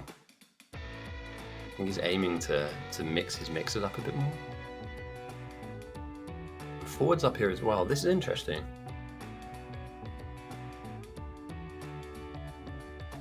And these are the most westerly. My only issue with stuff like this is having players play on their own, they're very susceptible to, if something dies, if you get attacked, and you die, you're so far away from your base, you're almost guaranteed it's going to be wrecked by the time you get back.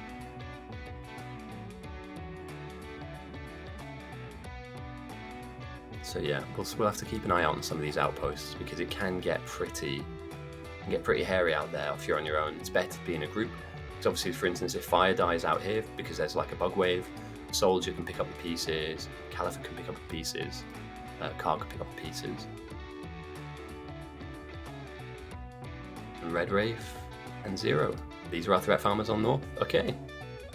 Both teams have all of the relevant relative bits, components that are needed for not only a good game, number one, but also like a challenging game where one team has gone, do you know what, we need threat farming, let's just do it. Oh, Blitzy, look at that. What a ledge. I'm kid you not. This is really, really important. Nobody will thank you for doing this, but it's very, very important to do. And like I said, you can take coal off of this for power as well. So, by putting miners down here, you can kind of transfer it over to power too. But walls are super duper important. Are we seeing an ammo belt down here?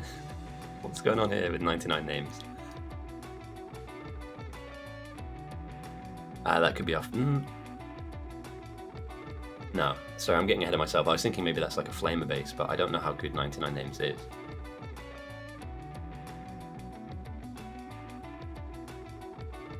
So, I would say now, North are clearly ahead.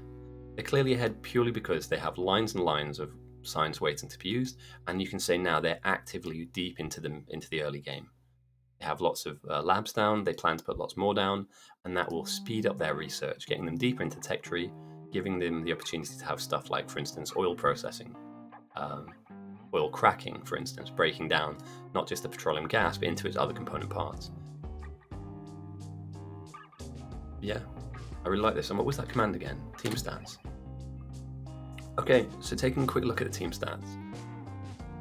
The first green jug on North was built 13 minutes in. They've built 400 of them. On the South, 26 minutes in, so double the amount of time. 13 minutes after the fact that North built their first jug, first of green was built. They've only made 268 of them and they've used 201. Interesting, only 44 used on the North. Right. So it's just been. So they're still ticking through red research. I like this. I don't want to bore you guys because obviously sometimes stats can get a bit dry, but I really like this, and I really like this, by the way. One thing I would say, Blitzy, is if you can get blue inserters, that will pull the bricks in a lot quicker because it takes a lot of them to make a single wall. So if you have blue inserters, feel free to slap them down. Obviously, you're not stream sniping, so you won't actually do that, but this will be a slow process if it's hand feeding one at a time kind of thing. But good job either way. That is exactly what you need, and that is a perfect little spot for that little brick production area because you're not in the way of power at all, and you can add obviously to more coal mining for power down the line. So yeah, great play, great little play. And we'll know if you're stream sniping or not because we'll head back there and there'll be blue inserters everywhere, all over the ground, and bricks will be flying around at 100 miles an hour. Okay, so yeah, we see the beginnings of oil here on the North. And what great little compact outposts. These aren't very long, these smelting line. 1, 2, 7, 8, 9, 10, 12 long, 24 per stack. Very compact. Very compact compared to obviously these long smelting lines here, which pump out a ton of stuff. And then if obviously it gets backed up, it'll start filling up one of these stone furnaces with plates. Because this is a Boggler does this as well, right? Am I wrong on that? No, he does long lines.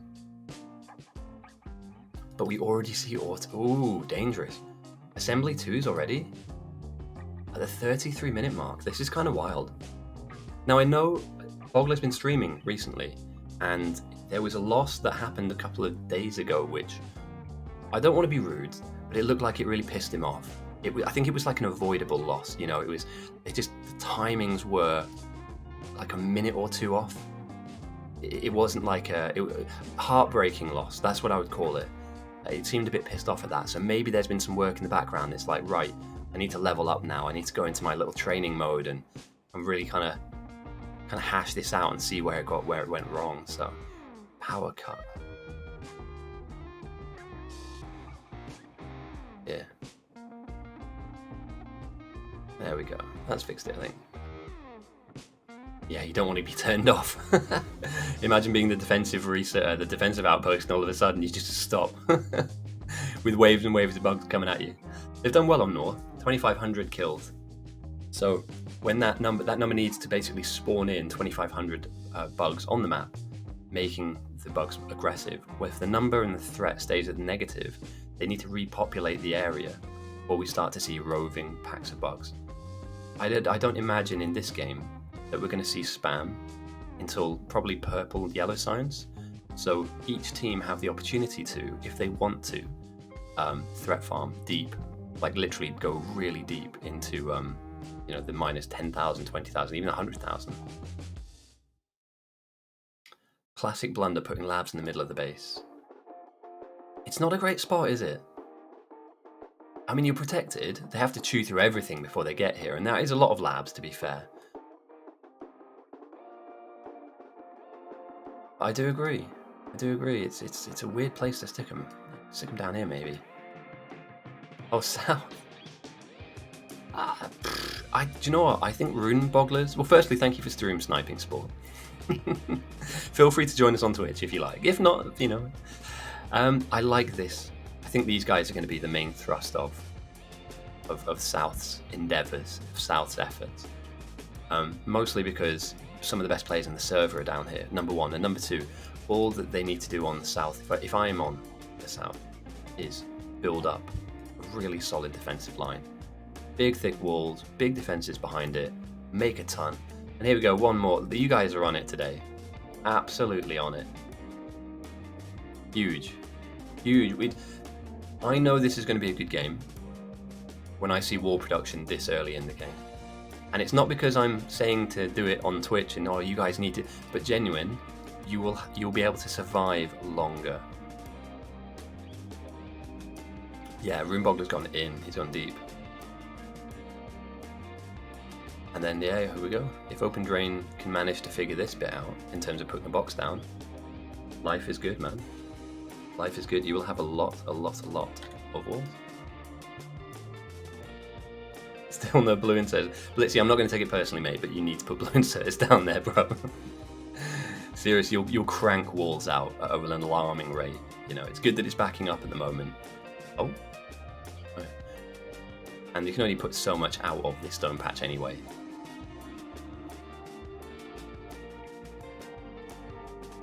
But yeah, I like what I see. This is going to be a banger. I'm calling it right now. It's 36 minutes into the game. I called it when the game first started. Yeah, there's a slight discrepancy by two players from the south to north. Genuinely speaking, this is already going very well for both sides. I knew it. What a legend. This guy's not new. I was wondering what he's doing out here. I was like, what's he up to? There's a lot of iron here. Could that be going to main base? This is a really nice patch. Boom. In all caps, ready for flamers. So now you don't have to incorporate that into our main build.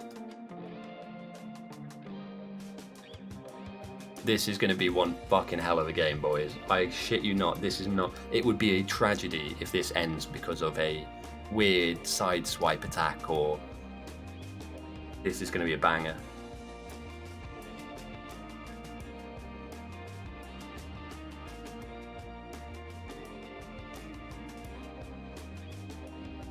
Jimmy's heading out over to the outpost. I wonder what they're doing out here. Potentially spam, do you think? Or maybe laser base? I know that Dr. Claw's got a really nice... Dr. Claw's got a really nice laser blueprint in terms of, like, you can just spam blocks of it and... I feel like I need to, like, mix the music up a fair amount as well today. We're not going to stick on rock forever. I just kind of like to keep something going for, like, half an hour, and then we'll kind of move into a different... I remember somebody saying ambient electro last week, and I couldn't find a playlist, so I'll try and get some electro playlist out later today. And again, perfect, boom, walls done, job's good. Nobody likes to do it, But if you don't do it, you are so vulnerable. It's like being in a boxing match and not defending yourself. Letting somebody just hit you openly is just, it's genuinely one of the worst things you can ever do. So yeah, you need a wall. You need a wall everywhere around all sides. We'll see that obviously from both teams, I hope. There's no way North are going for a speed run Jimmy 50 type play.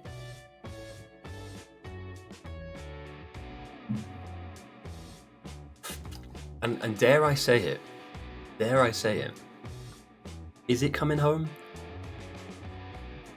It's tomorrow, I know, and I'm not like the keenest of football fans, but it is everywhere. Like I can't avoid it, really.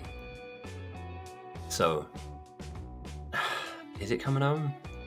Can we beat Spain? Are Spain really good as well, right? I haven't followed Spain at all, but Spain are like pretty good So if we do beat them, are we the best football team that's ever existed? Because I'm going to be honest, lads, I didn't think we were very good up until this tournament. And I know the last time the Euros were on, we got to the final and lost in penalties.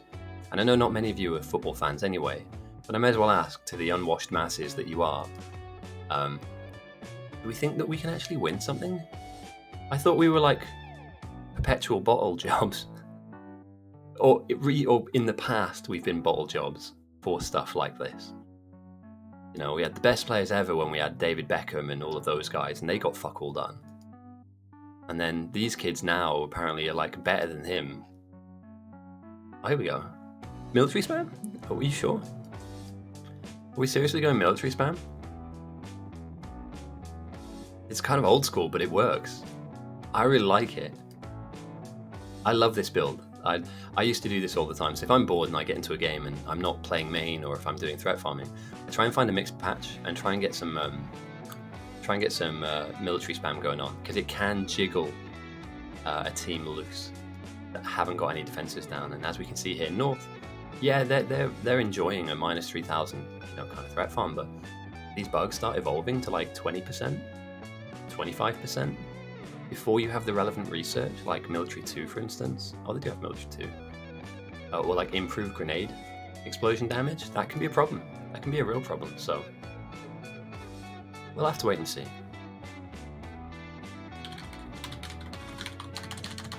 Oh, somebody's messaged me on Discord real quick.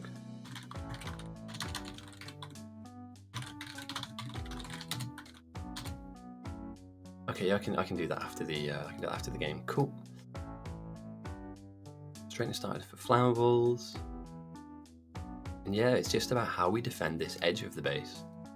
But there's a lot of everything. I mean, tons of oil. Look at that. Uranium's close. It would be a crying shame if this game wasn't to go the distance. Now, obviously, there are no draws in beta battles. There's only wins or losses, right? You only either win heavily or lose heavily. But it has come down at times. The bugs being close to both silos, and then one just gets that inches forward and gets the win. Right, enough rock music for now. Let's find something else to play. I feel like I need to pick the pace up a little bit. That's not how you spell that, but that is a playlist I've used before. I'm not buying that car. Perfect. So we're almost an hour in, and when we hit that 1 hour mark, I'll stick up a prediction. Feel free to bet your pot noodles on which side you think wins. If I had to pick a side to play in, right now, I'd pick South. Oh yeah, I'd pick South. Don't get me wrong, I like all the people that are playing up North, but playing on the South is a challenge. We have threat farmers already. We have some spam, it looks like, coming in. Fences being built. I'd have to fill a role somewhere else. Like laser outposting or... What a great play. Oh, damn, what a great play. Welcome to Factorio. Bit dismissive, you know. No, welcome everyone who's just joined us. We're in the middle of a very competitive game of Factorio. Feel free to play, to come in and play if you want. This is a live game. 25 people up on North, 23 people on South, and the more the merrier. We've had at most I want to say 33 on 33. So yeah, welcome. If you have any questions about the game mode, please feel free to ask. I'm more than happy to explain what's going on, because there's a lot going on. There's a lot of people with a lot of jobs, and there's lots of movement in the map. So I don't think we've got any... We do, military science, 43 minutes in, which is literally now. 12 has been made on North. But we did see that South have got what looks to be the beginning of a military science creation base. And the South are wow, they're really outstripping the production side of life. I wonder why that is. So although the North got there first, they've been really heavily, like seriously heavily outproduced on red and green. What's that all about? That's got to be because of Rune Boggler's base, right? Or is this just lacking in... Right, power's looking good for a start. We're not on Assembler 2s. It's got to be Boggler's base, right? It's this. Smashed it, mate. Absolutely smashed it. Look at that. These guys are a powerhouse. Yeah, seriously, do not... And when you see people get together like this, you have to seriously consider how you stop them from doing what they need to do. Because when, like, brains trust, and they're similar to the North, like, you can't discount Fire, Soldier, Carl, Califer. These guys are quick. And when I say quick, I mean, like, ridiculously quick. Blink and you'll miss it levels of speed. So, yeah, we're on for a good game. I've been saying that for a while, but genuine, I think we're on for a very good game here. Q-Crap potentially doing nuke stuff, maybe a laser base. I'm not sure what's going on over here, but we could be looking at... I don't know what we're doing out here actually, boys. What's this all about? There's lots of copper out here. I'll have to check back in on Wu, because it's not evidently obvious what this is. Yes, unless my brain's just misfiring.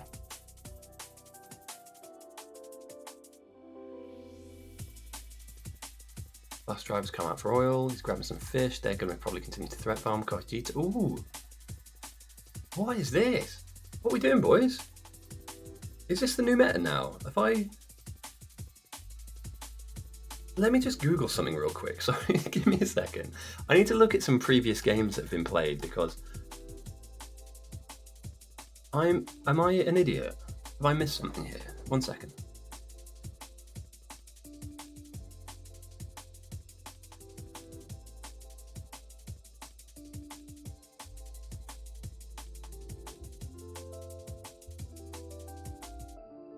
No, so this isn't meta. There are three... From what I can see, there are 3 science producers on the South. 2 are coming from outposts. Power on the North is slightly an issue. In fact, yeah, it's a pretty big deal, and the build is huge. They've gone for size, which is fine. Like, you know, these buildings, these bases get huge, but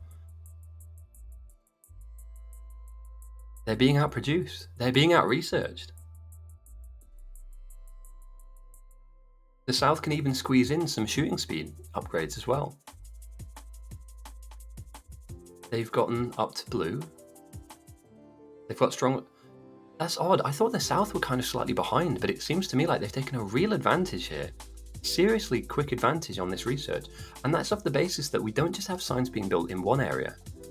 This amount of labs is nice. You'd argue you probably need double this for the end of the game, late game. But the fact that we've got, even here on this defensive outpost here, even just half of this would be acceptable. And then we scroll on over to Rune Boggler's base, and they are pumping out science as well. I need to watch this back. This is already a good game. I'm calling it now. This is going to be a great game. Because it looked to me like the North had a massive advantage. Some of their outposts are very, very strong. They have the right kind of people to get to a rocket as fast as possible. But it feels like lots of small efforts, little cowboys out in the middle of the desert, just finding gold. You know, this is a 2-player base, and I thought it was going to be a 2-player base to go and fight the bugs, which I think it will be. But everybody's just digging in. You know, you don't even need to make these Assembler 2s. Keep them Assemblers 1s. As long as they're doing something, they're helping. What a great play. And again, we can see here now oil is now playing a part on the South in terms of this enormous oil refinery. As far as I'm aware, Rimbogler has this down to a science, so this is exact. This isn't kind of guesswork. And meanwhile, though, Ragnarok Space.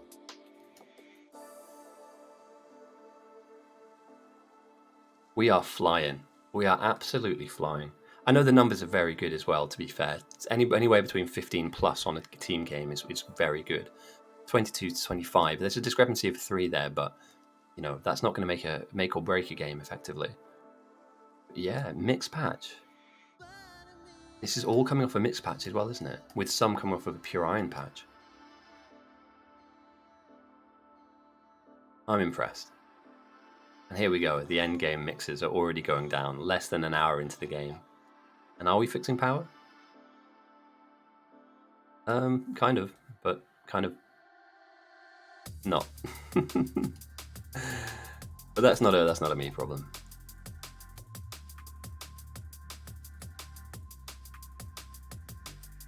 This is what I like to see.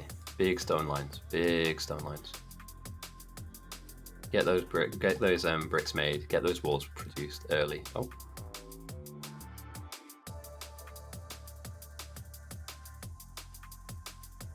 This is so old school. I love it. I absolutely love this. This is like my favorite thing. Nobody is expecting this on North. This is properly gonna. This is like cat amongst the pigeons type stuff. They're going to be sat there doing all their builder nerds, you know, oh yeah, what do we do here? And oh, this is where I'm going to do blue science, and red ships are over here. We need sulfur. Where are we sticking oil? Okay, oil will go over here. Then bang, the evolution shoots up to like 30% and you're in trouble.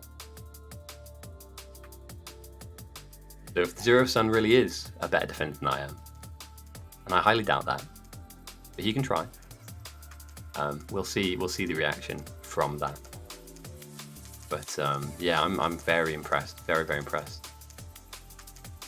And again, the wall, it's here. Flamers are primed and ready to go when research obviously kicks in. So we're really just slowed down by this early game research queue. We're not slow in terms of, you know, how we play. Now they've opted on North for defenders early. I like this because they definitely want to go deep into the threat. Going, okay, and we need Logi 2, Flammable. They are so, look how many techs they are ahead on the south.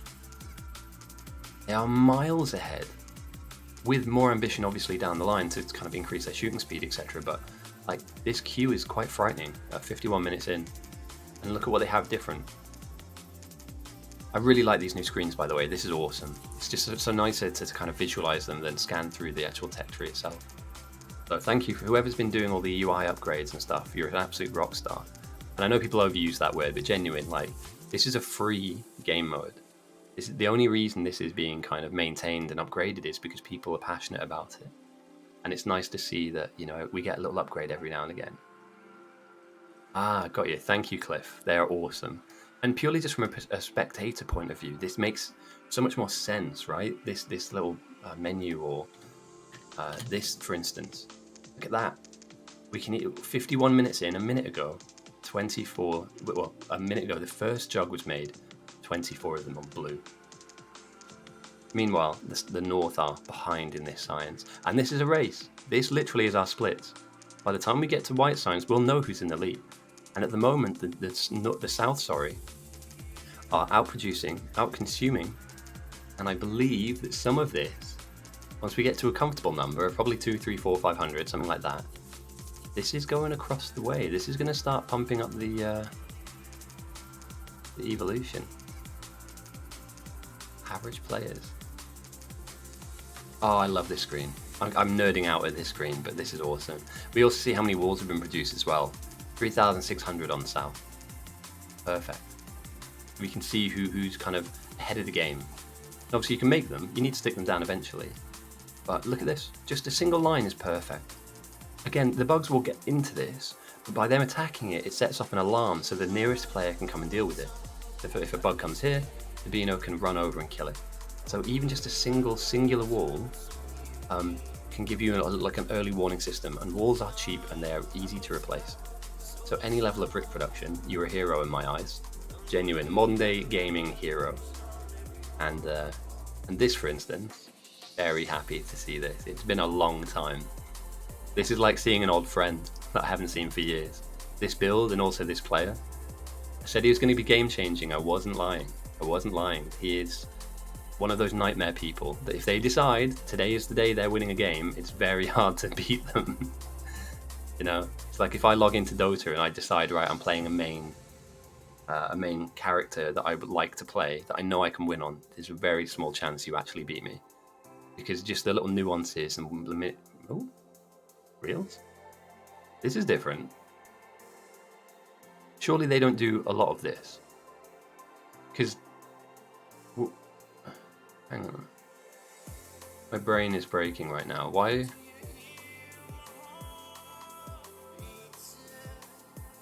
Surely that's not for forever. Well, that might be a placeholder.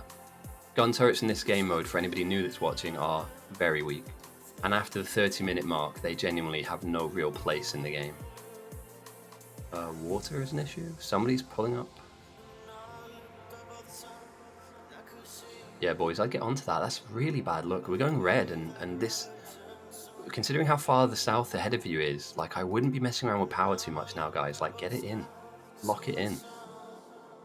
Red power, even for like 2 or 3 minutes, really, really bad luck for you.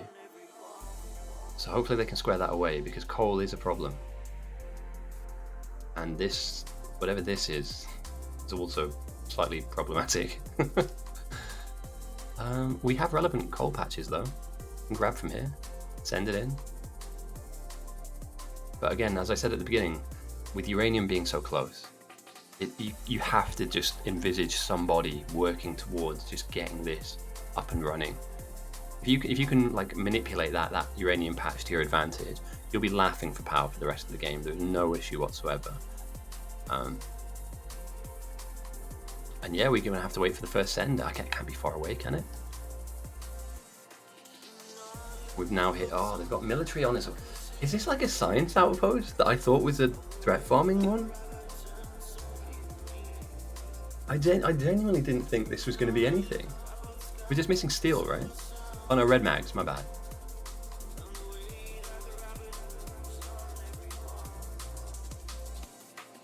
This is wild. I'm so happy that happened. Max 1000 on yellow spam. They think this is going to be yellow. Yeah, I can see it happening. Although they're far away from that, like you might get mill spammed first before yellow kicks in. Bots as well. We need to start looking out for things like bots appearing. Blue is on its way. Oh, it's glorious. It's glorious. It's so early for this to happen. 56 minutes into the game and we're seeing the first 4 science techs. I believe even if they're hand feeding military into this, this is very quick. Very, very quick. Well, maybe they just don't do it. Maybe they just don't go mill. Advanced electronics into LDS. Okay, no, we're going straight to rockets. Military can wait. Speed ones. Who else is out here? Oh, that was a bugway for a second. There's so much going on. This is a really busy game. I know there's a lot of players here, but this is really busy. I need to go for a piss as well. I'll tell you what, guys. I'm going to leave you up here for a second. I need to go and use the bathroom, the restroom. Remember, this game goes on for a while, so remember to take breaks, get some food if you need to, stretch and hydrate and all that jazz. I'll meet you back here in about 2 minutes. And then we'll have a scan around and look at the future, what we're going to see in the next hour of the game, because I think we're going to see rockets very early in this. So we'll do some drawing on the map, we'll do some explaining, and I'll see you in 2 minutes.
Right, defenders.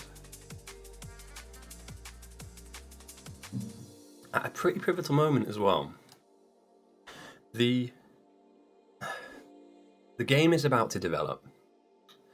We're almost an hour in as well. Should I throw that prediction up? Let's do it. I'm going to throw a prediction into chat.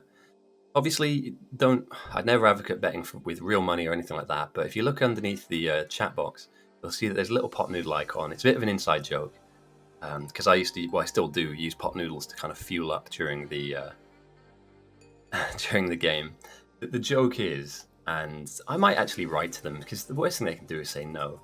The joke is I'd love to get sponsored by them, because I eat them so much, and just have like a little box down here with like a little pot noodle with my face on. Maybe not that big, but, you know, like a tiny little box. And I wouldn't want any money for it. It would just be kind of fun. A bit funny, really. A little pot noodle with my face on that like rotates and changes flavour every couple of minutes. Oh dear, that'd be awesome. So defenders are into the game, back to the game. They're in, and they're very useful. Very, very useful. We can see here now also they're looking to build some kind of flamer turret. The oven soup is the best soup. Oh my god. I tell you what, if I could get a flavour named oven soup, I genuinely would die happy. I don't even know what it would taste like. Glorious victory, that's what it would taste like. But yeah, I don't know, like, don't get me wrong, stranger things have happened, but I also don't take myself so serious. Like, I wouldn't want to write to a company and say, hey guys, do you want to sponsor me? Because they might think, well, who is he? Like, who is this guy to ask? He's not like a big time streamer or anything, he just eats our product all the time. What's the big deal? But I don't know, it's a bit of fun, I guess. Tears of my enemies, yes. Oh my god. Who is this absolute... I love it. I love tears of my enemies. It's very salty, but delicious at the same time. Excellent. Yeah, do you know what? Before I move out, here's what I'm going to do. Before I move out in a few weeks' time, out of London, I'll write to their team and explain what we do. And then I might say, look, I plug your... No, I don't plug. I don't work for them. I don't expect anything from them. I'm not big enough, probably, for them to turn around and say, yeah, let's take this seriously and do it. But the worst thing they can say is no. Literally, the worst thing they can say is, you know what, mate, we needed you to have 5,000 viewers minimum for us to even think about it. But just for fun, just for fun's sake, I'm going to ask them. And I'm not going to ask for anything. I'm not going to ask them to send me a box of them or any of that stuff. Just say, hey guys, would it be cool if I could... Yeah. Because this isn't going to ever get big, and I'm glad that it won't. You know, like, I sat down the other day and I thought, what would it be like if there were like 2,000 people that watched? And it just wouldn't be the same. I don't think it would be very enjoyable either. You just have people spamming in chat and like it'd be flying. Do you know what I mean? Like it'd be so fast that you wouldn't be able to read anything. Like I see it all the time with big streamers or big events where it's just this constant scrolling. I'd never be able to answer any questions. If somebody went, hey guys, why does this outpost, why are the malls not working? Or, you know, what next for South? I'd miss it.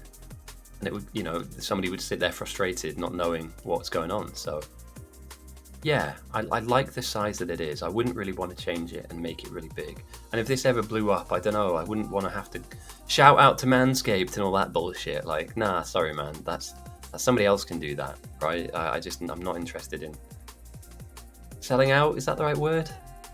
For a pot noodle, I will. I'll sell out for one individual pot noodle, and I am a corporate stooge. What a great word as well, stooge. But yeah, as we can see here in this north, getting back on task, as we can see here on the north, some of the labs have all 4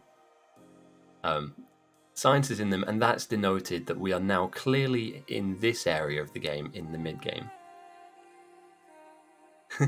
I know, right? I don't do a good enough job explaining. That's my main problem, is I'm far too busy talking about how good I am, or how great I am, but yeah, nice to have you with us as well, mate. I have a question for you, Seetsk. Life generally, oh dear. Lost. Is it coming home? Are the Spanish the final boss of our soccer journey? Because I don't know, I don't care. I'm going to be honest, right? Don't quote me on this. I don't care either way. We got beaten by the All Blacks on the weekend. That matters more to me. But it would be, when the women won the Euros, it was a big deal. And that's obviously, you know, you should support all setups in sport. You know, it doesn't have to just be because it's the men that are in the final that everybody cares. But, or are the Spanish just way too good? Like, they've got that 16-year-old kid. Yeah, it makes I cannot avoid it. It's everywhere. It's a good point.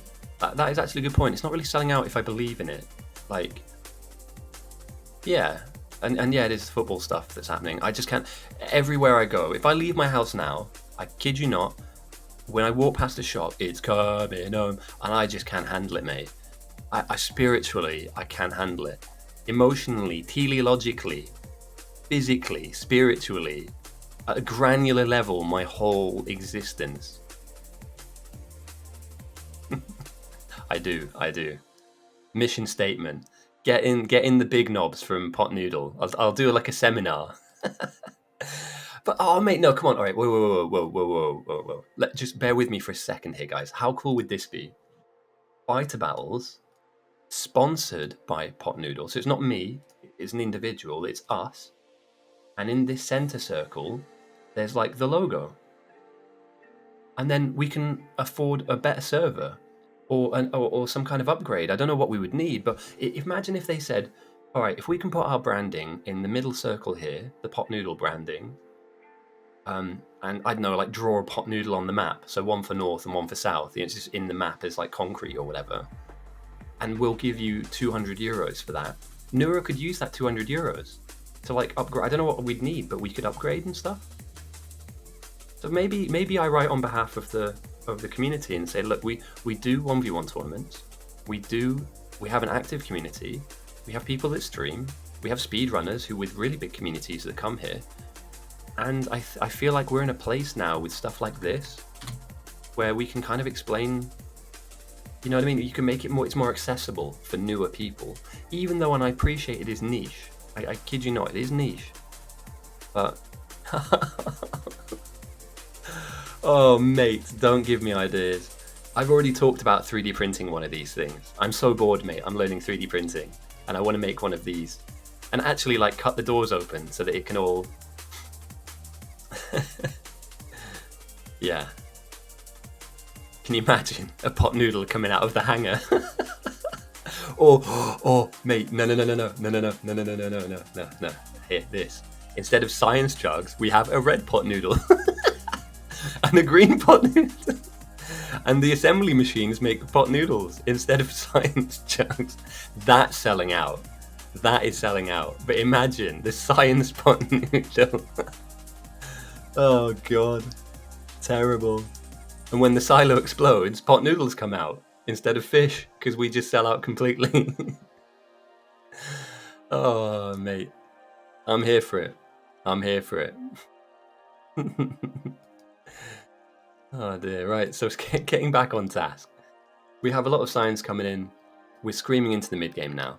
It seems to me like Runebuggler's Outpost isn't going for military science. They're not really that interested in it, because another base will take care of that. I feel like these guys could probably run military over. You could probably sweep your labs and bring it over to Runebuggler's base, and they're already looking at getting, yeah, look at that. They're already looking at getting huge amounts of throughput here. So we're looking at, oh, here we go. Yeah. They're lining up for something big down here. Like, this is prep. This is preparation for plugging in a very large piece of kit. Like an endgame mix build. We can see here now, yeah, blue chips are being made. Red's being boxed. Prod 1s, speed 1s. We're motoring. We are motoring. Bots are on the cards. We have 27 of them already. 33 have been made, sorry. This base is no joke. This base is absolutely no joke. Power for the south in main's looking good. They have Flamer towers ready to go when they eventually do turn them online. Oh, let me start that prediction. Sorry, I've been sidetracked by Pot Noodles. I'll give you 30 minutes to vote on this. I don't know. I don't know who I'd go for. I think the south are quite far ahead. Let me just bring that screen up again. It appears to me like south are far ahead, that they've started to build blue chips, albeit not many. when we look at signs used and consumed in research, like that's a vast gap. Red green now aren't really that prevalent. They are at the beginning. You need it all the way through, but they're burning through what they need. If I scan over and bring my eyes over to here, this honestly this could be a gut punch. This could be, yeah, we've got a stat screen now. Have a look at this real quick. Check this out. It tells us when the science was built, current threat, lowest threat as well, so how deep they've managed to get it, and how many average players are in each team. Then it tells us how much, and this is Cliff, by the way. Cliff built this. It's awesome. When the first science got built, how much has been made so far, how much has been sent as well, how much has been consumed, and then all of this stuff, like all the different items, like when they were first mined and made. Steel, for instance, the North have made 60,000, the South only 34. Green ships they've outproduced, but red ships as well is pretty close. South have got ahead on. Some absolute nerd has built red belts on South. Above average, yeah, none, unfortunately. You know, how many kills, how many things have been built? 0 flamer towers from both teams. So we're still waiting for that research. And then if you come over here and have a look at the research screen, that's been improved as well. Look at this. We've got follower count, we've got LDS being researched, we can see what the queue is. We can see what each team have that's exclusive. And obviously here, the South have got lots of research locked in, like lasers. I mean, they've already here, whereas the North is still waiting for it to come. And then research, which everyone's done. This is honestly really, really nice UI improvements for us. It just it makes us look a little bit more professional than we probably actually are. And yeah, bus drivers continuing on the threat farm. These guys unrelenting. Tabino as well. Cogs coming in. It's really nice. And I think you can access that whilst you're in the game as well. So I don't think that if you're playing the game, you get to see what the other team have. Or maybe you do, I don't know. But from Spectator Island, we can see. Yeah, labs back on. Vendors are being built. The South are in a really good spot here. Might be missing something, but I like what I see on the South. All players are excellent. Got you. Meanwhile, the main thrust of the North's efforts will be coming from here, as we can see a lot of bots already down, 110, and some mixed builds are beginning to appear. And again, these builds are huge. They are hungry and they need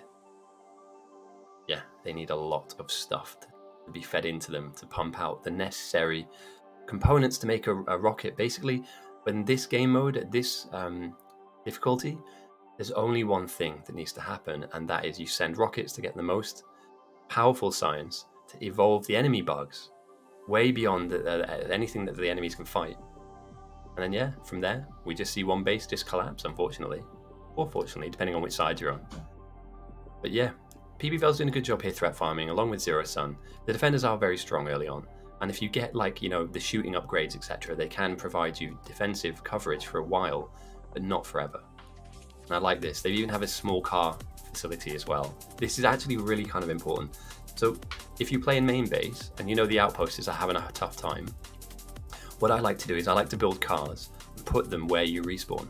So that if somebody dies far, far away out here, they can just grab a car and then just drive back rather than running. Running obviously takes fucking ages. It literally takes ages. So, you know, having a car with a bit of fuel in it, honestly, it saves you your base. You know, if you start losing stuff, getting there quicker and getting your body back is, yeah, very important. All right, wall BP has been talked about. So blueprinted defensive wall. Here we go. Blitzy's putting down the initial flamer line, or the piping that will need to be the flamer line. We have a shoulder to the defense, and this isn't always inherently a good thing, but you have to do it eventually, right? Each base should have 2 shoulders in it, but if I'm being honest, when the bugs do come eventually, they'll chip through the edge of this shoulder first, the edge of this right angle. So bugs will obviously slam into the wall, and flamers will obviously shoot flame onto them, DPSing them by the wall, so, you know, in these areas. But as the bugs slowly damage the wall, it's the corner that is the most vulnerable part. Put it in blue. Sorry if there's anybody colorblind here, and if there is anybody colorblind, let me know and I'll see if I can... But this corner area where the blue arrows are pointing are the most vulnerable points of this wall. They're just harder to defend because we don't really do angular stuff in Factorio. Everything's at a 90-degree turn, so yeah, unfortunately they are not great. But hopefully, most bases only have 2 shoulders. You know, the idea being is you build a big box, a big defensive box around your base, and everything inside your base is then safe. But naturally, and I'm not saying this is actually what they would do, but naturally each base is going to have 2 shoulders on them. And what I tend to do is I tend to internally reinforce them. So what I do here, and I'm not saying you do this, but what I would do is I would add extra layers internally to thicken it out, with the understanding that the external areas will always be half killed effectively. You're never going to have a safe shoulder, but yeah, and also you can use kind of capsules and stuff to mess around with the bugs, make them slower and all that jazz. But layers like an ogre, like an onion. Get out my swamp. That's my best Shrek impression. Was that Shrek? Was he just here right now? Ogres are like onions. So yeah, I really like what I see here. The North are doing very well here, to be honest. It's not like either team are miles behind, but I do like the fact that South have boxed themselves in. This wall's a little close to power, but let's be honest, the bugs aren't going to get huge. Oh yeah, I never said I was good. That's one thing I never claimed to be an impressionist. Although I think my German DJ is quite good. I'm going to be honest. Got a bit of a sore throat today, but you know, you're in a nightclub somewhere in Germany, and the techno music is pumping hard. Okay, let's go! Everybody to the dance floor! Like, come on, that's not bad. You got to back yourself. You got to back yourself, Seasick. If not you, then who? You know, is it me or is half of this on, or is it not? Hang on. Sorry, I've just spotted something real quick. Oh yeah, remember always to stay humble. They haven't connected it. There's literally there's no connection here. I wonder if someone, I'm not going to point it out to anybody in game, but I wonder if anybody spots this, because that's actually kind of a big deal. Half of your power down here has not been turned on, because a power pole is missing to connect the 2 units together. So this isn't on grid at the moment. This is its own power grid, and obviously it's got nothing to power, so it's not. Yeah. I mean, they don't need it at the moment. I'm not seeing any massive power issues, but still though, I mean, you kind of need it up and running down the line, right? Rookie mistake, yeah. Meanwhile, we progress in the base. So it looks like they're going for all the sciences here. This isn't just up to blue and then let's let our outposts. To save pollution. I know, right? We've already seen it. We've already seen it with Blitzy stream. He did it. Reported. I did mention this a while ago. But it's done you well though, right? I mean, think about this, Blitzy. You stuck this down, you went off and did another job, and then you come back and you've got a building that's built almost 1,000 walls here, and almost 1,000 walls, so almost 2,000 walls off the back of this tiny little build.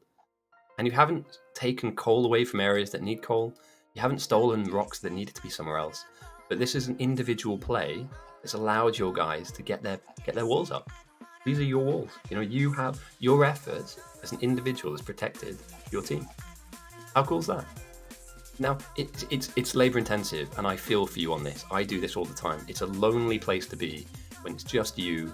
You ask your team, hey man, did anyone want to help me? And nobody responds, and you're like, brilliant. It's literally just me. But when your defenses work, oh no, PvPL went down. Effing chat, boys. It's on you, you know? When your defense keeps them out and you get to win the game, it's you. You were the one doing this. There's nobody else out here doing this other than you. I'm not exactly sure what's going to happen out on this way, though.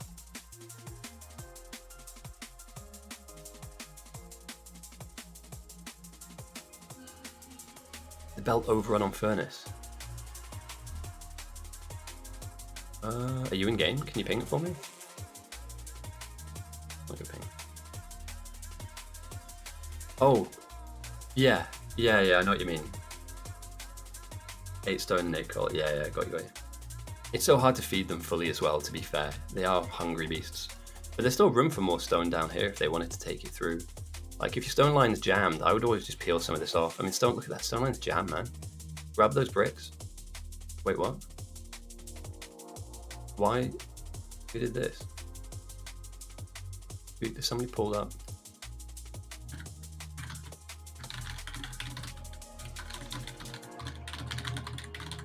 I don't normally do this.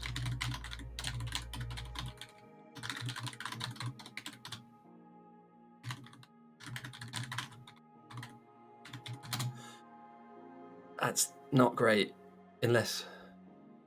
I mean, if they wanted to just pull the stone through, they could have done that separate. But you see this, I thought it's not normal to just pull that out. And again, you're so backed up on bricks here. Go and make some walls with it, man.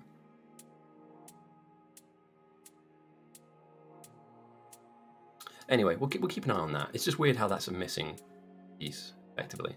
Very similar to how power didn't turn on. Or hasn't been turned on over here yet.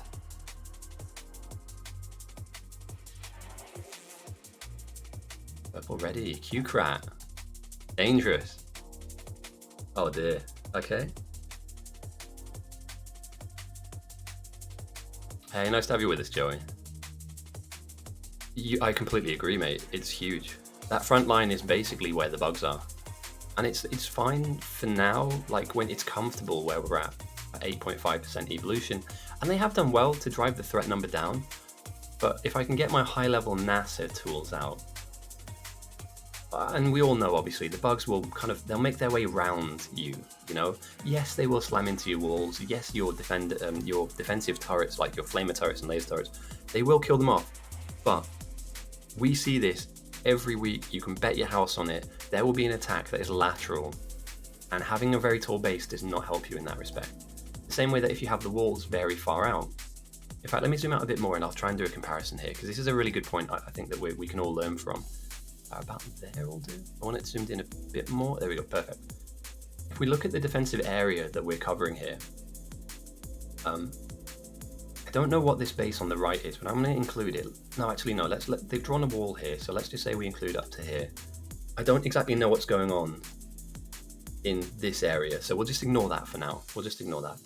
That is North's defensive box, right? Compare that to the south. There is so much room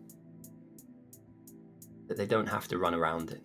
Up here and a bit deeper down, even further off screen, they don't have to defend any of this. It's not important to them. You know, just turtle up, thicken the wall. Whereas if you're on the north, geez, you're running far, man. And I know that you can get bots later, but if you physically need to run somewhere to go and throw a capsule, imagine having to make that journey or that journey. It's huge. Yeah, now I have a house I can bet on. Yeah, you're right. But yeah, I worry sometimes when, like, building walls is great, but I would say, you know, if this defensive outpost up here, like, if it's not part of main base, it's sacrificial. I'm sorry to say, boys, but I would draw the line here.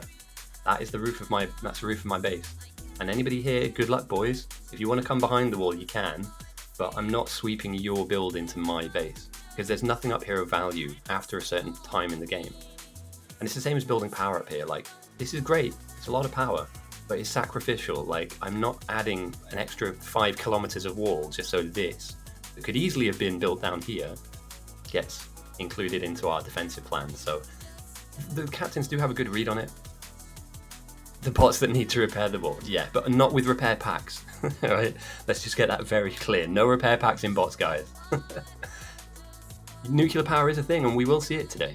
We will absolutely see it. Luckily, the roll that we've been given, the map seed that was rolled, gave us uranium ore very, very close to main. Sometimes it's a bit of a reach. You know, it's like close to the bugs out here, or it's just far away. So we're lucky that today we see some uranium ore that is within arm's reach of main base.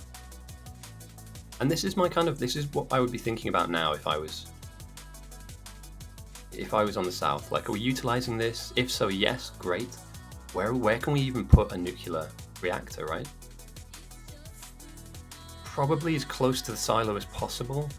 I get my drawing. Sorry, I will move on from power, but we haven't really talked a huge amount about it this game. Obviously, we need that to make power to fuel this, right? Pretty simple, basic, you know, economy of scale. The more power, the bigger the base is, the more power we need, and nuclear fuel is really good. You could potentially, if you're on south, fill this lake in, extend your wall further across. You don't even need to include the ore itself, because ultimately they don't really go for miners. If they can go for like a flame turret, then they will, as opposed to like miners. So even if the bugs attack here and here, you can still have defenses. You're increasing the amount of room you're defending in, But if you were to fill in where that circle is, you have an incredibly large box. Build your nuclear reactors. And obviously defend them, like you wouldn't leave them out in the open. The counter thing you could do potentially is build it miles away. Like build it here. Obviously box it in and stuff, but yeah, I think we will see nuclear power today. At the moment, the kind of story of the game is we have Carl's outpost over here, which is very quick, and we already see these mixed builds that will help get us to a rocket very quickly, versus kind of Runebogler's base over here. Now, for anybody new that's watching, you don't just get to build with impunity. The bugs will come and eat your base if you don't defend it, but if these two bases are left alone, they will get to a rocket very quick. Current game time is 1 hour and 24. We're at the limit now. You know, I always say around about the 1 hour and 30 minute mark is probably where you need to start having your walls down and start to see flamer turrets. You did indeed. You need sulfuric acid, but they already have, and I think Qkrat's base over here. Yeah, this is a nuclear base, or Vod base. This has been set up with the sole purpose of getting to nuclear power. So from minute 1 of this game, this player out here, Vod, run over to this spot, identified lovely amounts of copper that you need obviously to make a lot of the parts, and is making concrete for nuclear power, is making obviously the red chips that you'll need for it, and is mining and already making the shiny rocks. We have 2 of them already, so we could potentially have some nuclear fuel very, very quickly. So yeah, this is really nice. This base has one purpose, and that is by the time we get to the 1 hour and a half, maybe 2 hour mark, we have some spicy rocks going into some big explodey boys. And you never know, if North lose and their reactor gets attacked, we will see reactors blow up.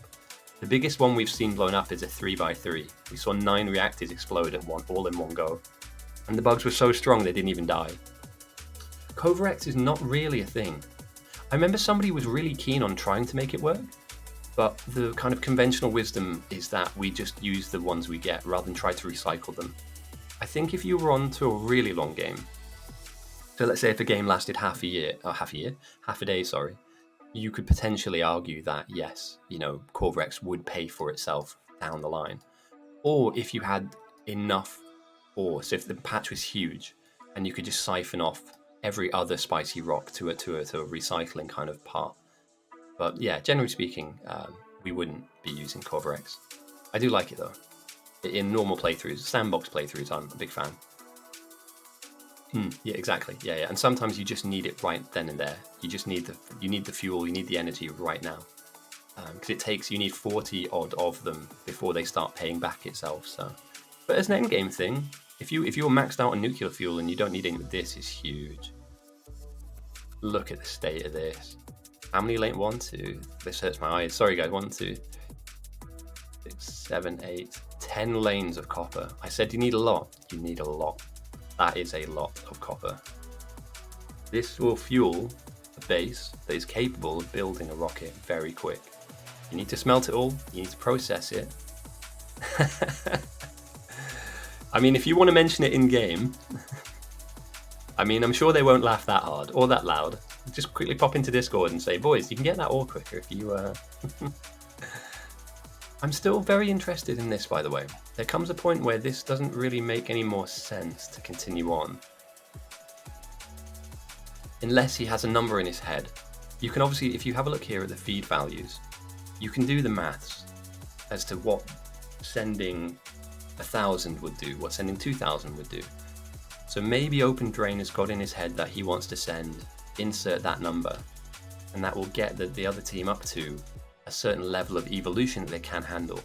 So for instance, the bugs start off at the moment, you see these little brown shells they have, and these guys aren't alive for very long, but yeah, you see these guys have brown shells? That's because they're the smallest version of themselves in this game mode. Over time, passively, they will evolve naturally, but very slowly. So by throwing science and evolving them into medium-sized bugs where they'll have pink shells, or big where they have blue shells and they're harder to kill, meaning you need to use more resources. It's not as simple as, you know, using 2 or 3 defenders, or, you know, when they spit at you, they hit harder, meaning they kill your car faster. Makes it harder for the enemy to do stuff like this, to clear them out. So I'm interested in what Open Drain's doing here. That there will be an optimal moment, but they're getting their defenses up on the north. So even turning them into big biters now, unless you're expecting maybe some of these open areas to be where the bugs run, I'm not exactly sure if that's a really strong play or not. I might be proven wrong here. I'm more than happy to be proven wrong, but I would have tried to get that thrown at the 1 hour mark, 1,000 or so would be good. Really chuck that number into chaos. Give it 30%, 35%. Make it difficult for them. We see now a 9 jug send. Ooh, dangerous. That is GG knocking. 9 jugs, as we can see here, talking about evolution. It doesn't do a huge amount. Obviously, we're on the easiest game mode, so we do less effective sends when we do them. But 9 jugs has evolved the bugs by 0.8% and added 39 onto the map, which is nothing. But if you can imagine that being 900 or even 9,000, then we're looking at serious change in the number of them, how strong they are, and how hard they hit. So yeah, I don't know if that was like a little jab in the ribs, but still not sure what this outpost is up to. May need some more refineries. It does. This is actually a very small amount. 1 good grenade, yeah. Let me have a look at research as well. Oh, okay. The north have got lasers done before the south, and they're going full nuke as well. But then south already have nuke researched. And again, the south have loads of researches ahead. Now some of these are small, like tool belt, but it's better to have them than to not, really. And they're just going deeper into the shooting upgrade. So there's going to be a bit of a pause now between getting to purple and yellow. And obviously this stuff turning on and getting us to a rocket itself, but let's have a look at Sticklord's build. Okay, so Sticklord has gone for a laser outpost. Lasers are very strong defensive tools. Unupgraded, they're not the best in the world, and they require lots of power, which would make sense that these guys are going for a nuclear build as well. Obviously, with all of your lasers turning on, firing all over your wall, it can get pretty costly in terms of... Can anybody tell me why they haven't turned this on yet? Am I just completely... They have access to flame turrets, right? I'm not being stupid here. They do have flame towers. They do. Is anybody on south going to turn this on? Because that, and that needs to be... Hello there. I'm not being... I don't want to be like pedantic about it, but like somebody set this up with the express use that this is making flamer towers. Why are we not... Why aren't we making them? Anybody? I'm not going to tell them, but... Yeah, laser damage goes up and up and up. Eventually you can spend white science and do the infinite thing, but I'm going to be honest, we get up to like plus 79, I think. And then that's pretty much as far as it goes. Yeah, boys, somebody put this down as well. 99 Names put this down. Like, honor his contribution by making it work. Also, it's getting to a point now where you kind of need to start putting stuff around this defense, right? You can't rely on a threat farm forever. Zero Sun goes down. Now, I wouldn't have died there. I'm not throwing shade. Thousands, if not millions of people would judge Zero Sun as being a not very good, compared to me, obviously, defender there, but he's just gone a little deep. He's gone a little deep and he's hit some acid pools there. It's the worms that get you. Never the biters, it's always the worms that get you. Okay, so our nuclear build is going to go here. Now, I think what happened is the acid pools slow you, sometimes to a ridiculous, like, slow speed. So when they're grouped up and there's like 4 or 5 of them around a building, they can just basically cut you off and melt you. So I've been there before. I'm not throwing shade at Zero Sun, but I've been there before. It sucks. Where you're literally pedaling through mud, knowing that you're just going to die in that spot. And again, when we think about it, that's I think he had 370 defenders on him. That's a lot of resources going into one area. Like, he'll be able to get that back, but to lose that, if you were to lose that, it's a big deal. All right, here we go. Lasers are going down. A wall is being put down by the bot Sindel. I haven't really touched too heavily on this base, but it looks to be just a large laser build base, which you'd love to see. Somebody was saying that, but Prince of Defense. No, do you know what? Apprentice Minister of Defense. Yeah, he's only been here 5 minutes, guys. I've been here for years. Now, it's obviously a meritocracy, but it's also a benevolent dictatorship, and I gave myself that title, and I'm not willing to take it off for myself. Power's not been connected yet. Oh no, yeah, bases are connected. This one, no. It's weird, man. It's weird. I know you probably need more coal than that, but two problems, genuine problems here. This needs to be turned on. These are for your flamer towers. Like, oh, Enkling's not very happy.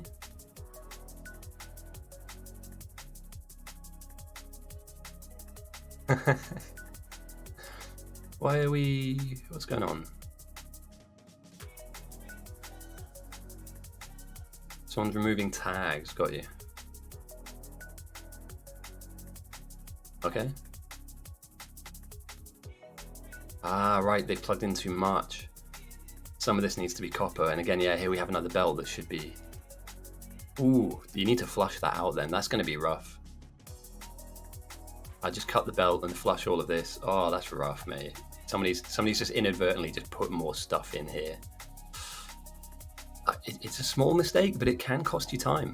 You know, the enemy team are pushing ahead. You know, you're looking to get purple up. You're looking to fill your labs again. Like here we go with almost all the sciences. We're one away. We need yellow, and then I would call that kind of nearing the end of the game. Rocket being end game. This is really good from North. They cannot afford to make small mistakes like this. Because all of a sudden that iron goes into a lane it doesn't need to be in. No, when you need the copper. And you probably need the copper more than you need the iron smelted anyway, to be fair. So, somebody is claiming nuclear power time. That's great. You'd love to see it. It does take a while to build up, and takes an absolute crap ton of resources, so it won't come up straight away.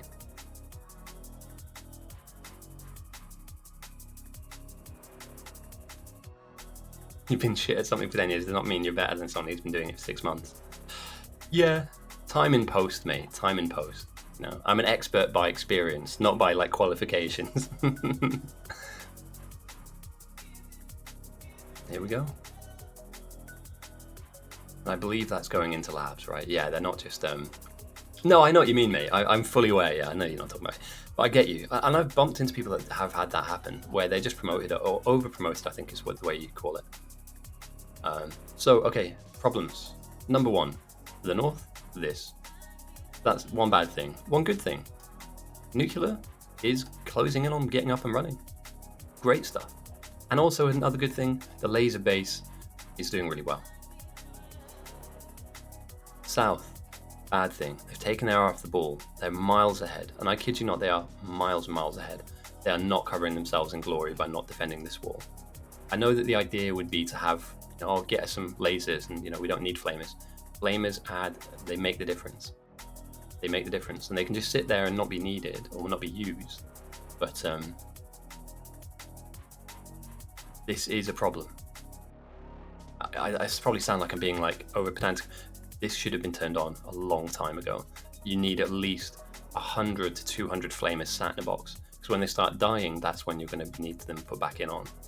And the same as this, you don't need 300 steam turbines. Jesus, boys. Somebody get a handle on this part of South Space, please. This is terrible.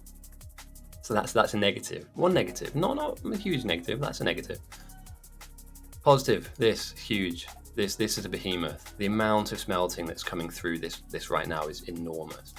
They had to put it around their power. The amount of copper coming in. So yeah, this is good. This will get you to a rocket fast. Obviously, you need to research and all that jazz, but they'll get into a rocket quick.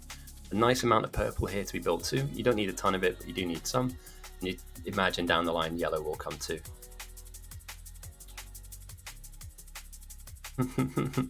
It turns out that South don't have any stream snipers. I mean, yeah, they do have a laser base though, but like, why not have both? Because oil is free. It's an infinite resource. And it's not as if the flamers are going to be going off now. I just worry that they're going to get to a point where they need them and someone's going to notice that they never turned on that production. And it takes a while to build flamer turrets. It's not a quick thing. It's not like a 2-second research, bang, there's one in a box. It takes its time, man. You got to kind of yeah, better kind of be safe with it. Okay, slightly lagging a little bit. This is the soldier falling out of the game. But again, you know, we do have wool production set up here. That's very good. We're very close to oil here too. That's not a huge amount, to be fair. You probably want a little bit more smelting. My 10-pot noodles are at risk.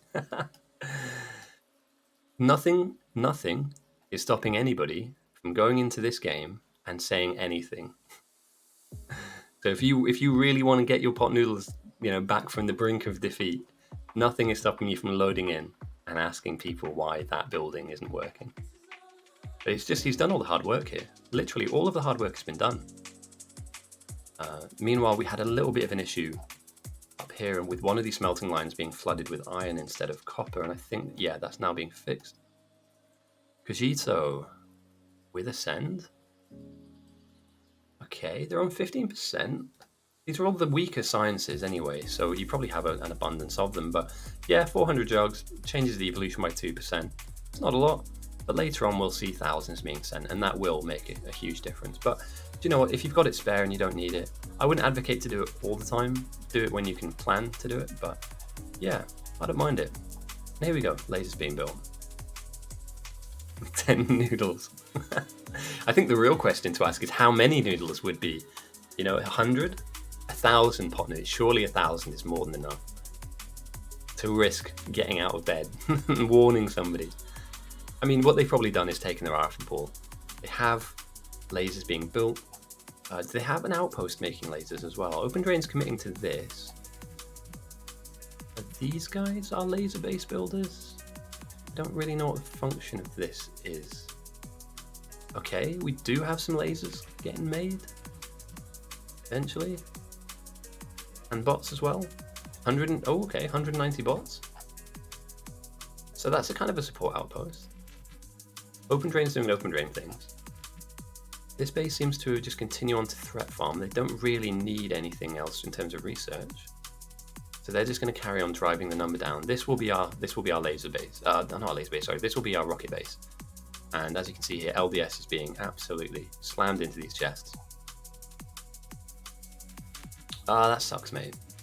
Sucks. But you've had a good game. You have a good game.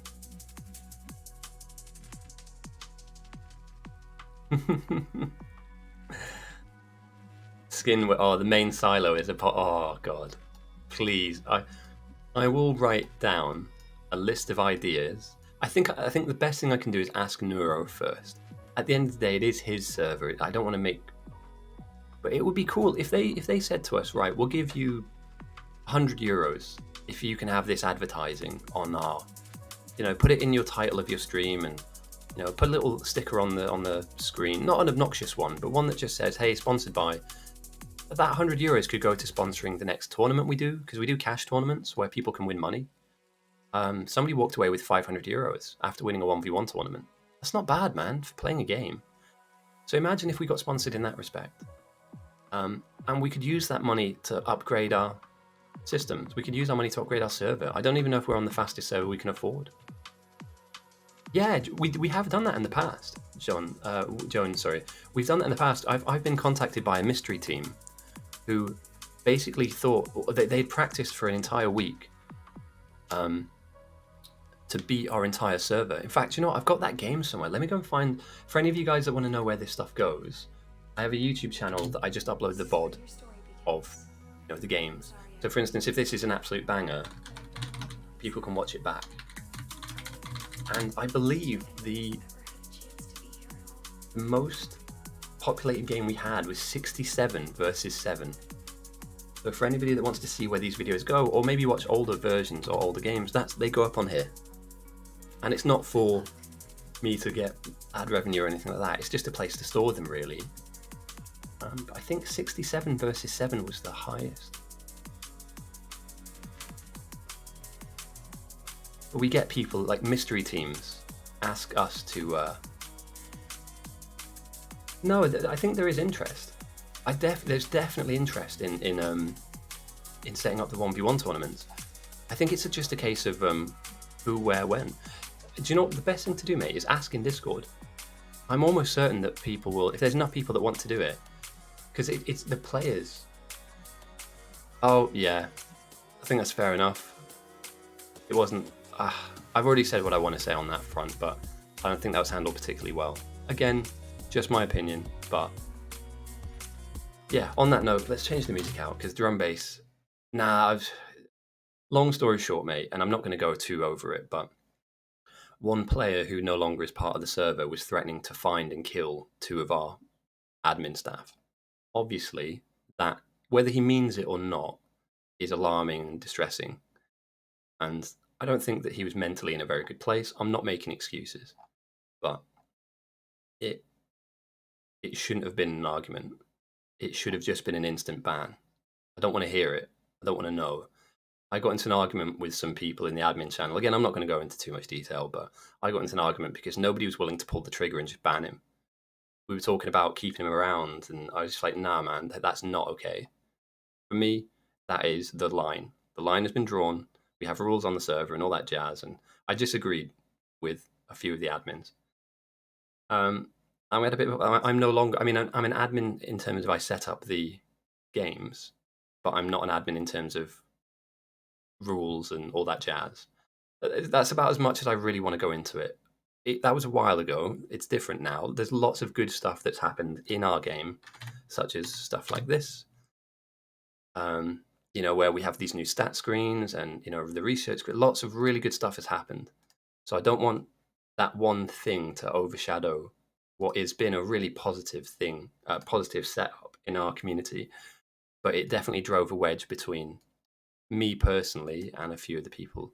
Now, again, one thing I would say, this is all done by volunteers. Nobody's making any money off of this. So, I massively appreciate anybody willing to help, to add, to try and administrate. But we have to remember it is just a game. It's just a game. And when you win or when you lose, it doesn't really matter. As long as you had fun, enjoyed it, that's the most important bit. And when things go too far, there needs to be a hard and fast no. Put your foot down. It might piss some people off, but put your foot down and just... That is it. I had one a while ago. I'm not going to speak at length about this, but and you guys might have even been here. I'm not going to say. It's obvious that they're not here anymore when they normally were. I did. Somebody came into a game. They had 0 games in the server. They came over to a part of the map and they drew a swastika on the map. I banned them. I don't want to know. I don't want to have a long, extended conversation about why you think it's funny to draw that on the map. I don't care. It's not allowed. It's part of our rules, number one. And also, it's not part of the game. Kids play this game. There could be some 12-year-old who sees the N-word in chat and think it's either acceptable or they might feel threatened by it. And I just don't think that we as a community should allow stuff like that to happen, right? I like this place. I like what it is. I like what it's about. And I'd like it to stay as it can be an amazing place for people to come and play and just engage, generally speaking. So my problem was I banned the guy, and then people in the admin channel were questioning why I'd done it. And I just thought, why can't we just be together on this? I don't want to debate what the symbol means. I don't care. I know what it represents. I don't, it used to be a Buddhist symbol. I don't care. I'm not arguing that point. I know what I saw. He never came back. He didn't argue about the ban on Discord. He didn't come and try and repeal it. He's just some idiot trying to cause offense or trying to be edgy. I'm not interested. And I'm like that when I coach. I'm not very softly. If you fuck up, I'll tell you. So that happened a while ago. We're talking over a year ago, by the way, this one particular thing. I just didn't like the fact I had to try and defend myself for doing something which I thought was relatively sensible, which is just don't even talk, don't even have a conversation, ban it. If they want to come and appeal the ban, they will, or they won't, but they know they did something wrong. And you can't do that at your workplace. You shouldn't do that at home. So we shouldn't make it acceptable to do it here. It's my overlying kind of thought on it all. Again, what I would say, the community, 99.9% of the community, fabulous human beings, genuine. I've long conversations with people about also, we play other games, we play other scenarios within Factorio. It's a great place to be.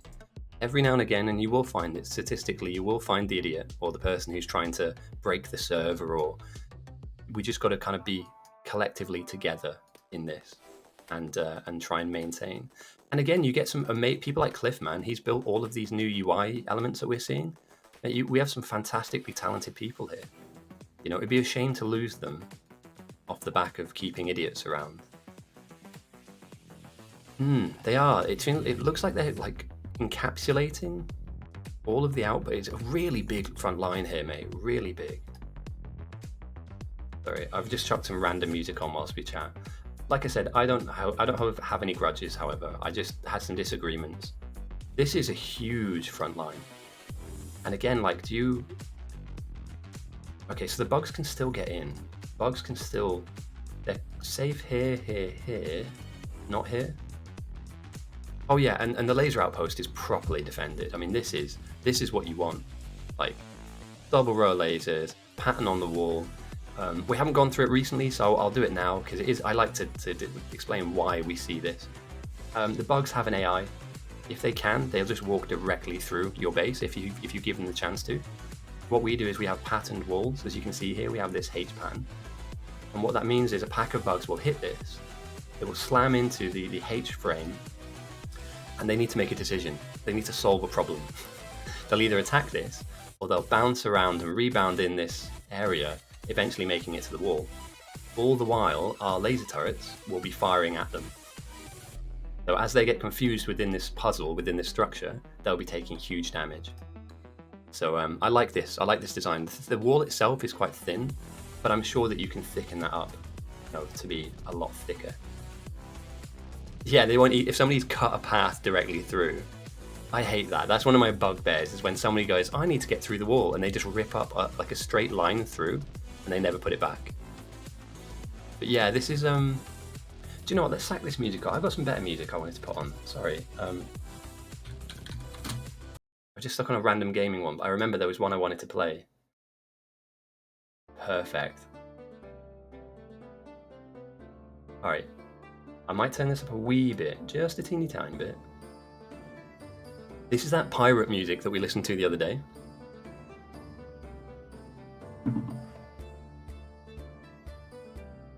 I hope they do it on main base as well, because at the moment this is, yeah, I'm not super jazzed by this. As well as, I'm going to be honest, both teams defensively have not been doing fantastic. Well, I know that nobody's sending, and that there's lots of people doing threat farming, but we spoke about this earlier on. Somebody built flame tower production and it hasn't been turned on. This is a really big mistake. Really, really big mistake. They do, however, have lots and lots of walls, so they can make their walls very thick. But I would put something down just in case some random bug. Let's say, for instance, my threat farmer goes to have dinner. You know, there's 22 people here. Eagle goes to have dinner and the threat just casually climbs up into the positive.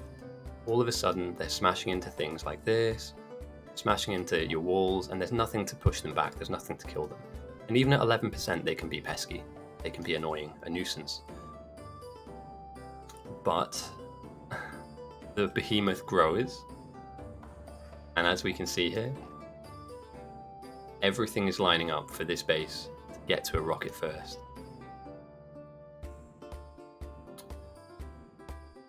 Exactly. Even if you build them thick, if there's nothing repelling them and damaging them, there's no point. It may as well be one thick.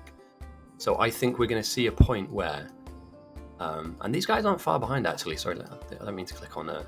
These guys aren't far behind. This is a lot of endgame stuff. Obviously, you need rocket fuel. You'll need LDS. You'll need RCUs for that rocket. But I mean, you could argue the outpost is better defended than the main. But I worry that if the send was to happen, this isn't enough for main at all. Even with lasers, even with flamers, like, you know, a wall being so close to your power, you need to push this out, potentially fill parts of this lake in so that you have like a flat wall to defend against, or just fill in parts of the lake so that you can have flamers here to hit them on the side. I'm sure somebody at some point will get to that. Oh yeah, let's check in on that, mate. Sorry, it's on. It's on, it's warming up. 700 degrees out of 999. So the warmer this gets, the heat pipes will glow. The longer the heat pipes are, the more heat dissipates out of the pipe. So you get a bonus for putting these guys next to each other, like a companion bonus, plus 200%. And as we go, I'll just zoom in on these kind of heat pipes will begin to glow hot red as we get to max temperature. And that's when you know that your nuclear build is flying. And 4 reactors is really nice. So I'll tell you what, we were talking about 3D printing earlier. Let's have a scan around the map. Just a question for you guys. What item in the game do you think would be a cool thing to 3D model and print? Because I've got some time on my hands, and I genuinely, we were talked about this earlier on, I'm going to start small, and I'm going to try and 3D print a gear, and then I think it was an inserter, because it's not like super complex, right? But how cool would it be to, I mean, I wouldn't do Spidertron, because that's kind of, but like a bot, a construction bot. Because we were thinking, like, you know, people that win the tournaments and stuff, you could build a little kind of trophy, but like a Biter Battle themed trophy. So I thought this would be kind of cool.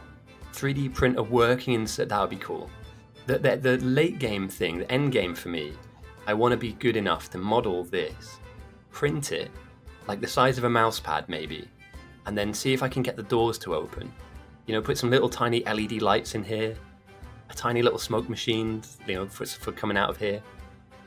Oh, pot noodle would be cool. But yeah, I want to learn. This is like a skill I can pick up.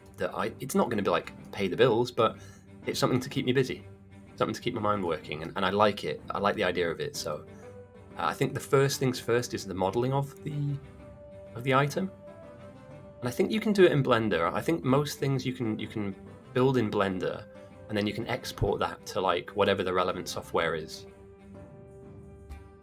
I think I might be wrong. I might be talking completely out my arse here, but I'm like 90% sure that you can do it all in one software, or because I'm not really like a CAD person. I don't know about anything about CAD at all. Got you, awesome. Yeah, that's what I'd like to hear, man. Because I've been noodling around in Blender for some time now, and it's kind of like pointless. I'm just going in there and making random stuff. So having like an objective. I might even stream it. I might even stream from the very beginning. So modeling, learning how to make the model, getting reference, you know, maybe to have a look at online, see if people have drawn large scales of these things.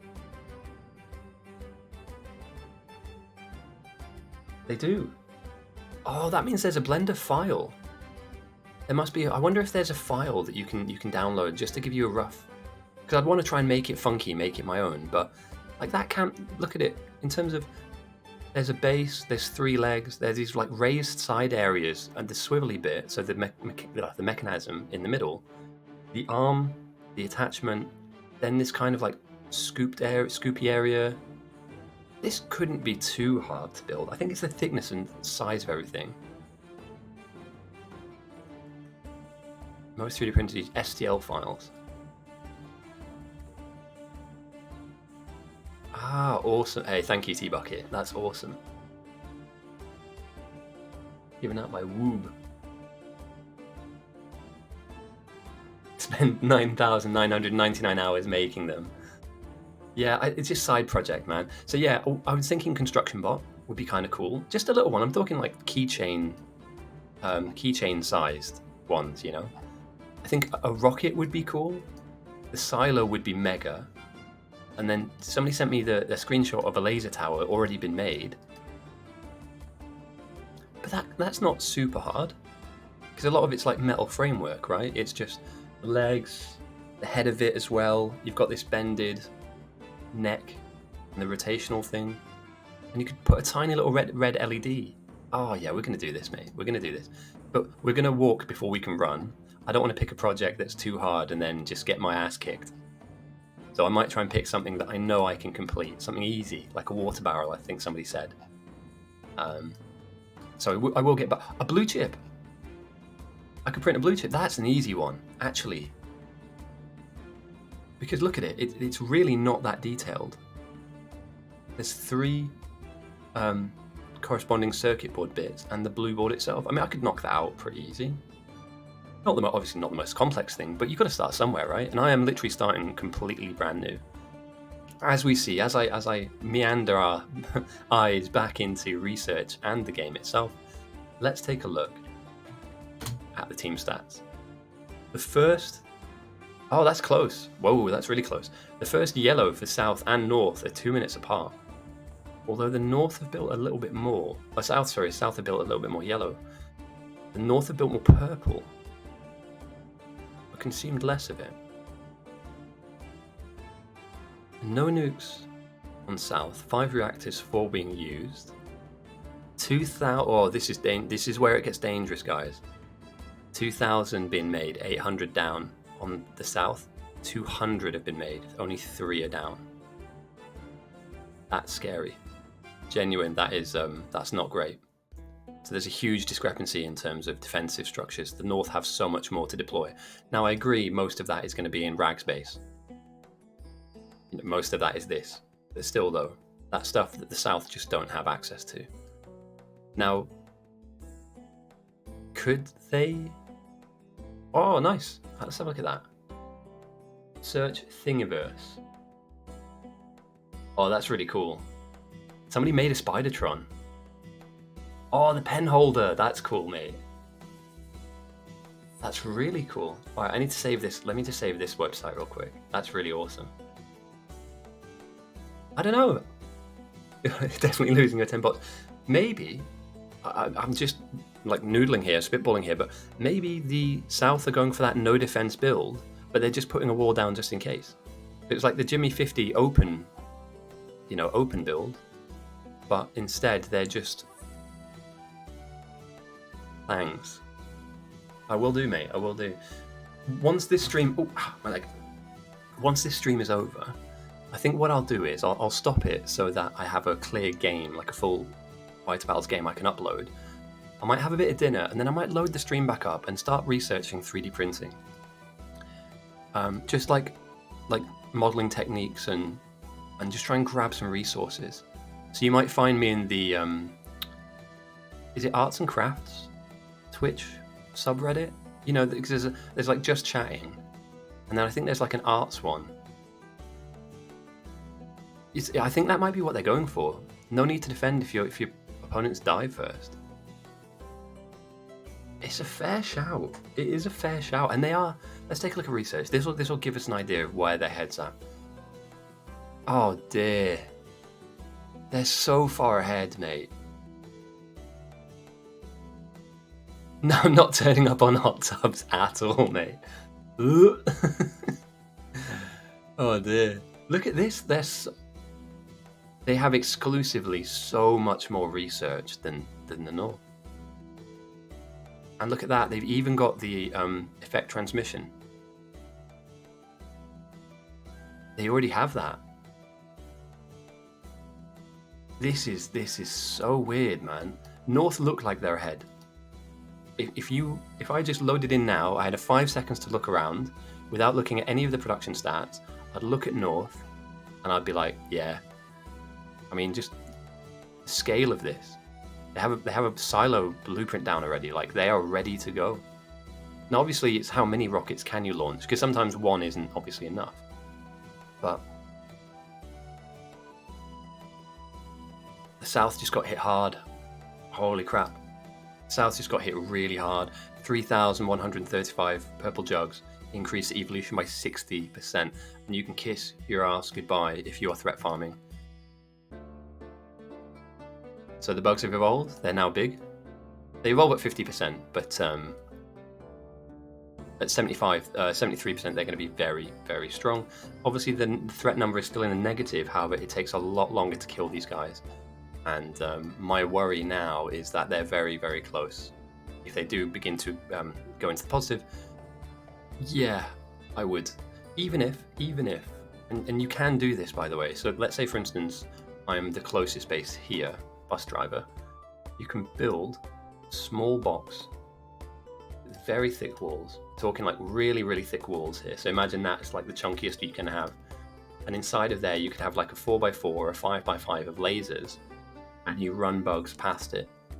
So effectively, you can kill off large waves without needing yourself to kind of go there, because that negative number up here, once that goes positive, the South have problems, really serious, hard to solve problems. And again, I know they have a laser builder somewhere. Here we go, Claw. These guys will build laser outposts for fun all day. And I believe they probably have, yeah, here we go, boxes and boxes and boxes of lasers. I'd still be very concerned that that throw has happened now. Either that or the north have seen something that they think they can kind of get an advantage on. Yeah, stuff like this. So that if the bugs do come, they have to get through it first. It's not going to save your game or save your base, but it will give you an opportunity to kind of like live another day, you know, replace what you've lost and just hope that they don't come again.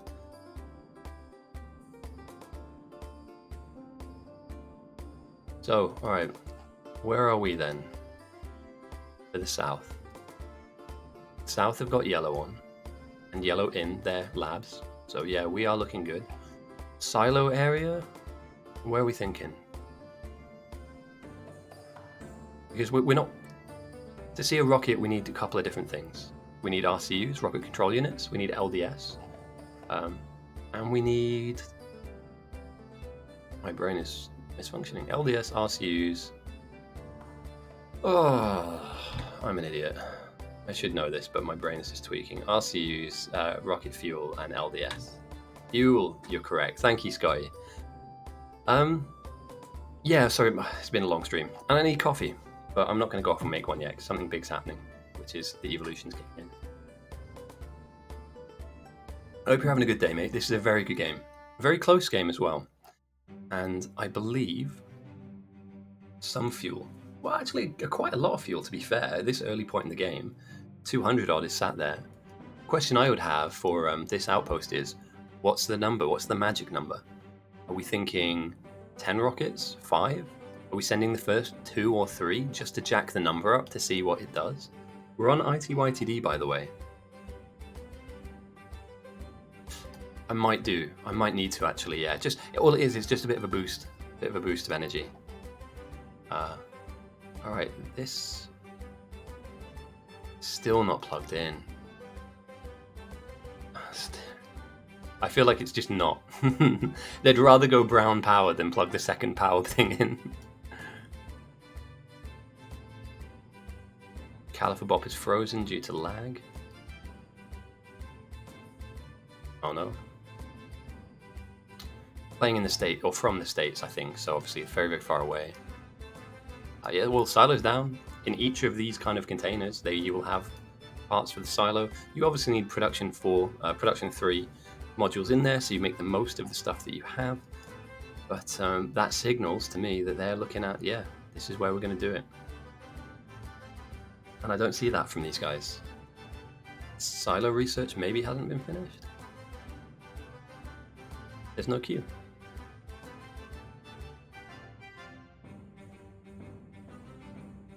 Can I see the silo? I'm not being an idiot here, right? Can you guys see the silo research? Going stronger explosions? Sorry, my brain is properly misfiring at the moment. I definitely need that coffee. Flammable, blah, blah, blah. Yeah, I can't see it at all. So silo is still to be researched on either side. I wonder why... There's no reason not to, isn't it? Why not do it now? Like, it takes ages. Yeah, no yellow. I mean, there's some, but yeah, I know what you mean. There's not enough. Oh, here we go. Something's just turned on. Somebody's stream sniping.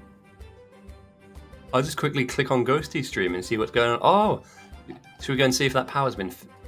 that's when you know they're doing it. That's when you know they're stream sniping. But yeah, I mean, like, 73%, 36,000 minus. It'll take probably about half an hour to get this up and running. But there's no way they just, like, rely on... Let's see how harder it is to kill these. They have some good shooting upgrades, to be fair to them, but look how fast they die. He died there, but he got 2-tapped, literally 2-tapped by the bugs. So you're not going to be able to threat farm as much, or unless you're in a vehicle or a tank. Quick. Let's all point and laugh. Hoot, hoot, hoot. They're meant to be going into this box. Literally, that's all that needs to be done. Turn the recipe on, they go into the box. It could not be any simpler. And, like, don't underestimate flamer towers. Like, you can get upgrades on flammables and stuff. Like, it's worth doing. Very much worth doing. And it seems to me like, yeah, they have refined flammables too. What's the point? Oh dear. Crafted yellow. They've got small yellow builds, but they've got prod 1s in, assembly 3s. Yeah, it's slow going on that front. But you don't need a ton of yellow, to be fair. But yeah, as you can see, just about half, maybe just a bit more than half of their labs are on and working. So that silo research takes its time. It takes a long time. Meanwhile, up in north, another nuclear build is going to go down. Oh dear, look at that. Huge. Yeah. Completely spamming lasers around. Now, this is the kind of thing you do if you think you're going to lose the game. I know Ragnarok he's got lots of lasers, so why not? But like, I wouldn't. This isn't like a confident play to make. You know, we're going to need this. And they may. They have walled up the edge of the base, though. I do like the look of that. I haven't seen any flamer towers at all, either side. Maybe flamer towers just not meta anymore. Maybe it's not worth the oil, or maybe it's just not worth the time. I would have thought it would have been. Maybe not. Interesting. Oh, they've got tons. Let's take a look. They've made 3,200 and 1,600 are on the ground already. So about half of their current lasers are on the ground. 500 for the south, with 23 having been put down. I don't know. Different. I'll give you that. But they're also defending this enormous. I mean, let's just think real quick. Like, if an attack were to happen right now, safe-ish, safe-ish, relatively safe, kind of safe. And let me just quickly say, I know you guys don't need to be reminded, this is the nuke. This is also the nuke. Like, they're gonna munch on that big spicy bubble. It's gonna be rough, man. Like, I just, it's such a long front line to defend. Like, if you're a bot and your stone wall, like boxes like round here, imagine flying to like fix this. Sacrificial landmines. We had a game where we gave them out for free, and somebody managed to use them as you should never use free items as a wall, but we wanted to see if you had like a fully charged up nuke reactor in the wall, like embedded, so like a really thick wall with the nuke reactor in the middle, and it did nothing. It blew up, but that was it. Like, it didn't damage the bugs at all, so yeah. Okay, so we're looking healthy on rocket fuel here. Silo blueprint has gone down. Silo research it's crawling, isn't it? I think that's being generous. It's crawling quite slowly up and up and up. Robot frames, they've got a decent amount. But yeah, some of this just isn't on. That's kind of fine, you know. Actually, let's be honest. We're 2 hours into the game. It's not that bad. Like, it feels like it's slow, but it's not. Both teams have gone very quick and maintained a really strong player base throughout this game. So, yeah, I'm not super duper worried about the speed of things coming in, but I would be surprised. Or, I guess, sorry, the determining factor is you could potentially, yeah. I think the question here is, like, we will see rockets on both sides. Who can back up enough stuff to keep pumping them out? I know that Rune has got a very specific build that he does where he knows how much. So, like, by the time I get my third rocket, I'll be dry, and then it will be X amount of time before I have the next few coming in. Whereas LDS from these guys, I think they're fine from that. Rocket fuel isn't super duper healthy, but they've got a lot on the line, I guess. And then, yeah, RCUs are always a problem. You can never have RCUs going quick. Oh, come on, guys. There's no way. There is no way that is manageable. It's vast. That is vast. Oh, dear. This was the defender outpost. Like, this should be outside the base. In terms of, like, the line should have been drawn underneath this. Sure. But unfortunately, look how And this is something that is kind of a frustration for me. If I was captain, you can't do anything about it now that it's down. But like this power could easily have been built down here, far away from needing to be walled off and surrounded by the wall, right? You'd have swallowed it up. You could have put it here, you know, just tuck it out the way.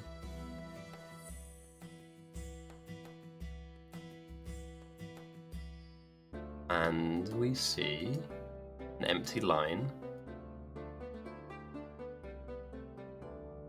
Oh dear. It's not good. Half of the brick production isn't on. Although they have... Oh, it's kind of backed up though. Yeah. Mains... Are they chesting anything? Are they still researching full tilt? Their yellow looks pretty healthy. In fact, they might be able to take a little bit of that, like reclaim a little bit of that time lost back. But I guess the South Silo is just slowly but surely kicking in. The last upgrade for laser damage. Oh no, sorry, weapons 3 and prod 3s. South already have prod 3s. Interesting. I'll tell you what I'll do. I'll wait for everyone to get back, and then I'll go and make me coffee. Like, what is the play here? What is Open Drain planning on doing? At this point, he could easily just try and go for purple, or just go for purple. I don't know, like. Yeah, I need it. That's the thing, is I definitely could do with the boost. So, where can I leave? Where can I drop you guys off? There you go, monkey brain. Or shall I zoom out? We'll stay here for a second. I'll go and get us coffee.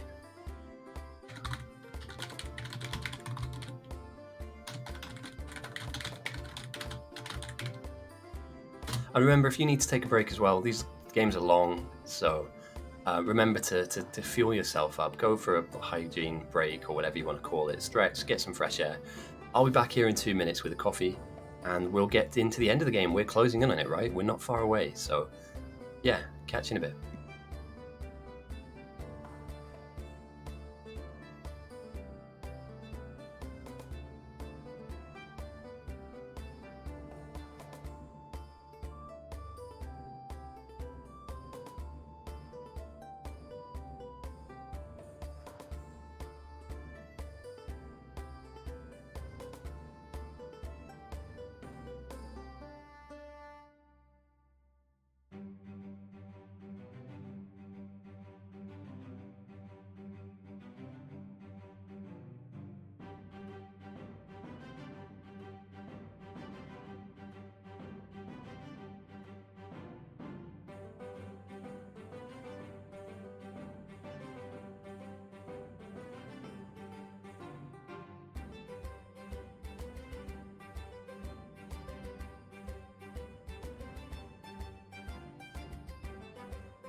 Okay, I am back.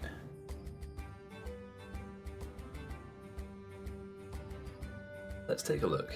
Let's take a look at where we're at. There's been no sends, right? This has stayed the same. Yeah, the last send was with Q-Crap, who sent... Oh man, that threat is dropping quick. We're at 80%. Oh no. Oh dear.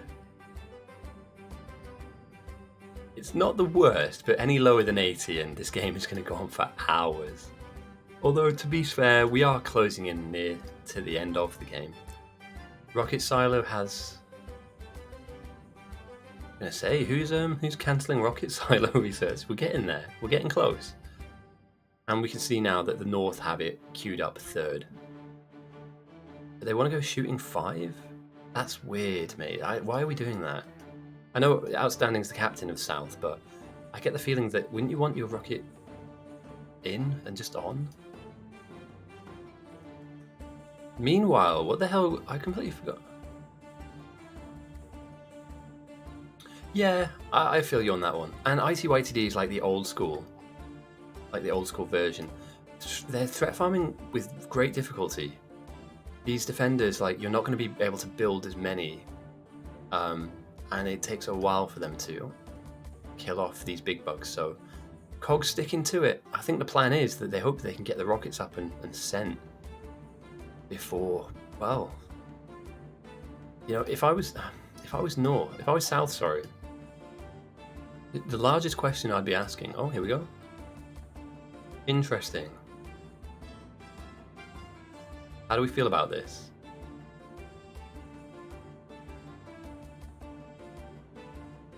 I don't love it. I'm gonna be honest. I don't love it. Can anybody spot the reason why I'm slightly nervous about seeing this? Yeah. Well, maybe if they thicken. Do you see what I'm saying? Like, the lasers are easily killable from here. You need them to be behind a thick wall. Unless their plan is to have layers of this. So let's say, you know, that's like box layer number 2, and then there's like box layer number 3 over here or whatever. I would have a huge wall, massive wall behind this. As we all know, the Spitters like taking the path of least resistance, right? But they also aggress onto military buildings. So when they see these laser turrets, they're not going to hit the wall. They're going to go for the turrets themselves, which are very expensive, which you don't have a lot of.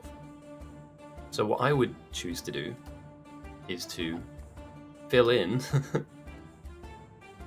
where these lasers are going down, fill it in with actual wall, right? So this, what I'm scribbling on now is all solid. Apologies for my Bob Ross. Right, that's all solid. And then here is where you put your laser, right? And here is where you put your laser. The reason being, and I'll just pull this filth off so that you guys can see, the spitters have a range. So let's say, for instance, this is a single spitter. They can only spit at like this distance. Let's say, for instance, this red box is a laser, right? And if I hover over a laser in game, you'll see, I know it's a bit hard to see because it's green on brown, but they have like a range around them, right? And the laser's range is larger than the spitter's spitting range. So it can shoot, let's say, just for, I know it's off base, but let's just say, for instance, this is where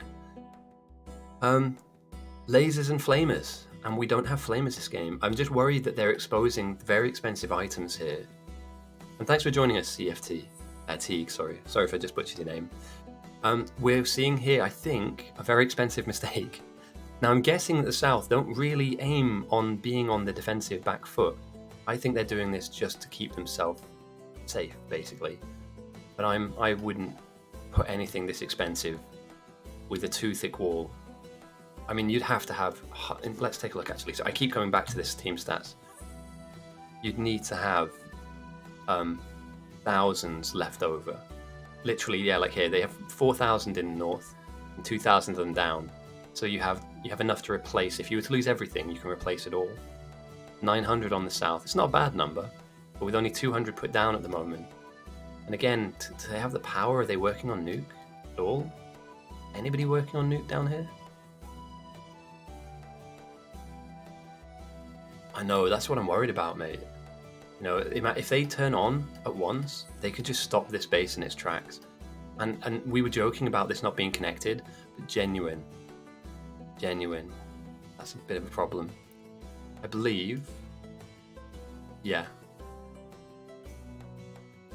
I believe it's Dr. Claw down here that's been making them, and I think somebody's run them back.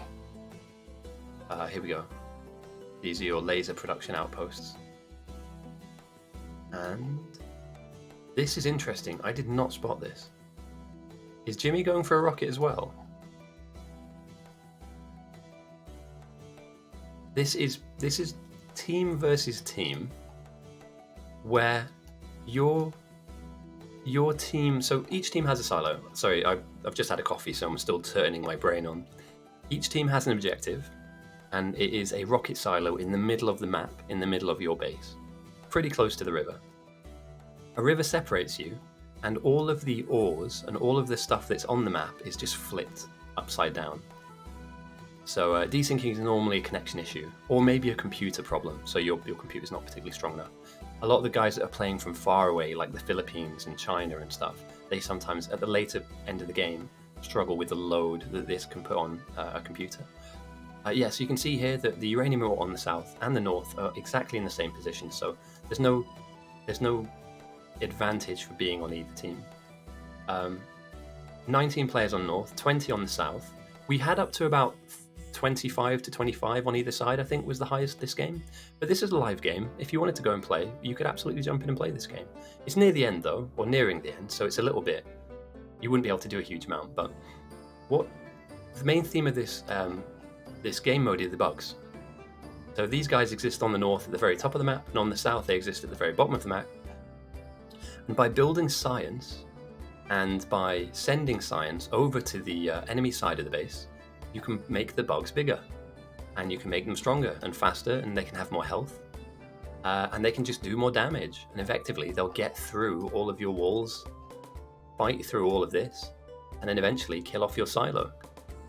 So the way that you stop that from happening is you research, you make your laser tower stronger, you put big walls down, you get deep into the game, and the strongest science that changes the game the most is space science, with a 555 times multiplier, but it takes a lot more resources to build, obviously.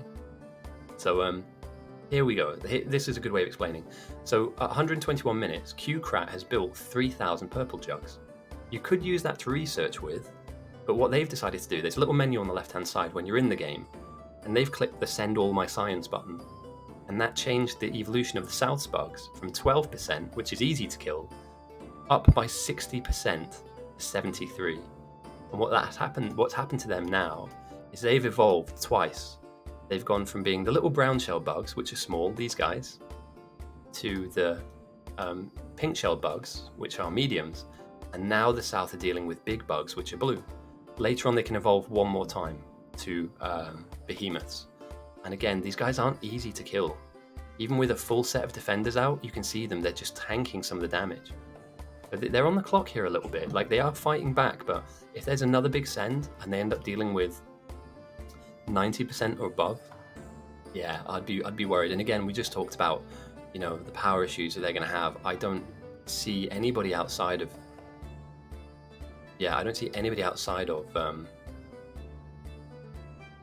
unless they're connecting. Oh dear, that's already brown. Anyway, I'm going to really quickly change the music. I hope that explains it for you, but feel free to ask questions. That's kind of why we're here.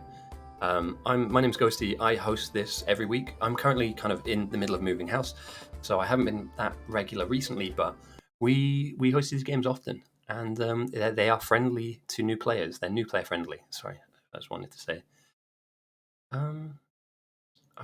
What kind of music are we into? What do we want to listen to, guys? Somebody said ambient electro. Techno. What are we feeling? I can put on anything as long as it's royalty free. So I can't stick on the latest Taylor Swift song, is what I'm saying. And I wouldn't. Not that I'm a hater, but it's just not my cup of tea, all right? Yeah, back off. Let's see. I don't want to do lo-fi. Lo-fi is a bit like, I kind of do lo-fi all the time. Here we go. I'm not buying that car. You cannot make me buy that car. The dough. Thank you for the raid, mate. I hope you're having a cromulent weekend. Welcome, everyone. Thank you very much. So you're joining us at a point... Well, firstly, how was the stream? It is rocking. It's mental, mate.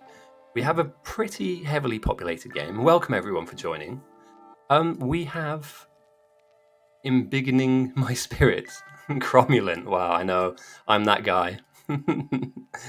Carl is rushing to a rocket. With the people in his outpost, of course. Fire obviously being a very strong player. As well as a couple of other swaggly dablords that evade me at the moment. We also have on the south, and for anybody that doesn't know about this game mode, I'm more than happily take you through what we're currently seeing, just after I explain where we're at. We have Runebogler, who's currently streaming, so if you want to get a player's perspective of what the game looks like at the moment, you can follow him at twitch.tv/Runebogler, and he's one of the Southern strong players. 100% PV. Oh, no worries. Hey, thank you. Thank you for the raid. Also, as well, like, I watched Team McIntyre beat the new world record. That was mental. Holy crap. 4:15. Genuine. I don't think I can do anything that quick. Even tie my shoes. Yeah, I like North, but the thing is, North, like, where does the wall end? It just goes on and on. Bitte, nice to have you with us. Hallo, mein Freund, wie geht's?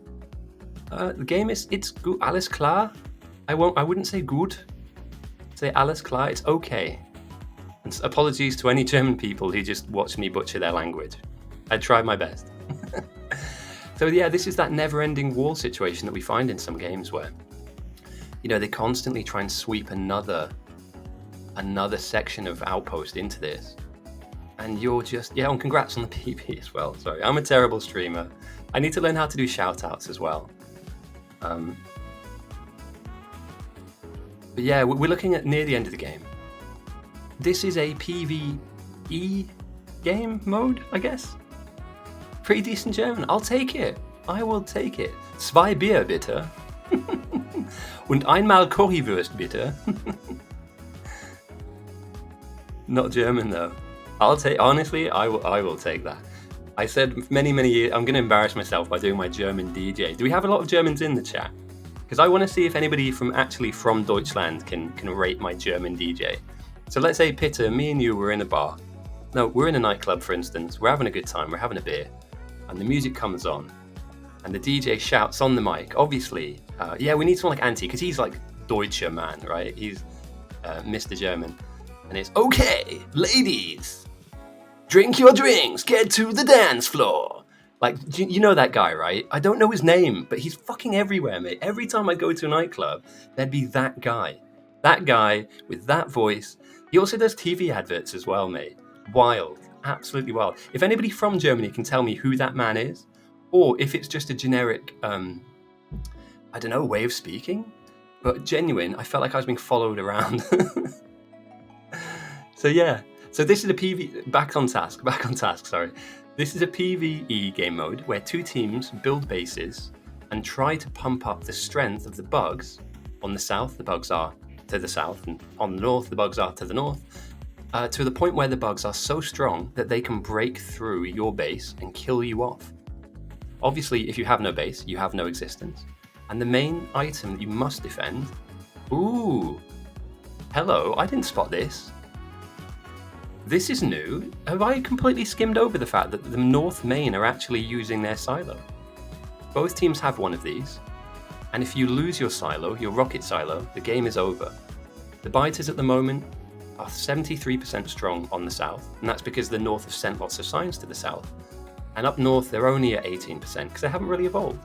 So the south are dealing with some problems at the moment, as most people's computers are, because we're having to go to 0.7% game speed, which isn't great. So yeah, welcome all the raiders. My name's Ghosty. I've been away for a while. I bought a house, and I'm moving in very soon. I'm fine, by the way. I know the title of my stream makes it look like I'm struggling. I'm not. But I'm struggling to come up with things to do whilst I wait to move in. I quit my job a couple of weeks ago so that I can focus on the move, and I'm struggling to find hobbies and something to keep my attention span. Like, I'm going to the gym a lot. I'm trying to get out. I don't want to sit in a pub. I think the worst thing I could do with this time is go day drinking and just be that guy. And obviously drink responsibly, and no underage drinking. I'll know who you are.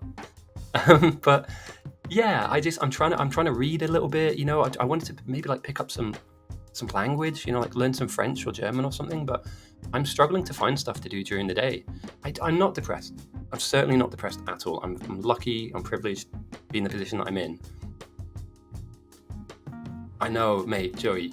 Honestly, I thought we'd see a lot more deaths down here.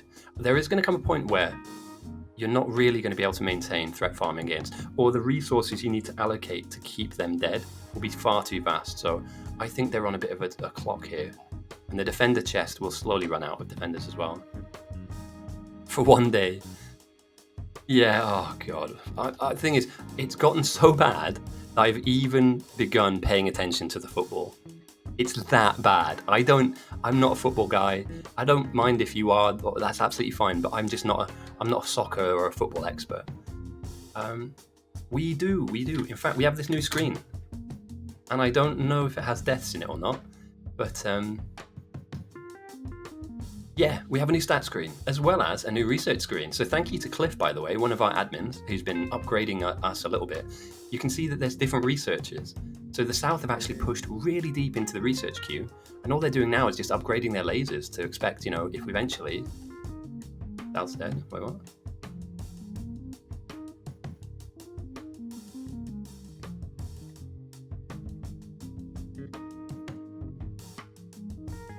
Oh, maybe. Histories? Corpse looting history? We'll get to that. Somebody's claiming... sorry, we'll get back to you. Somebody's just claiming that the game is over.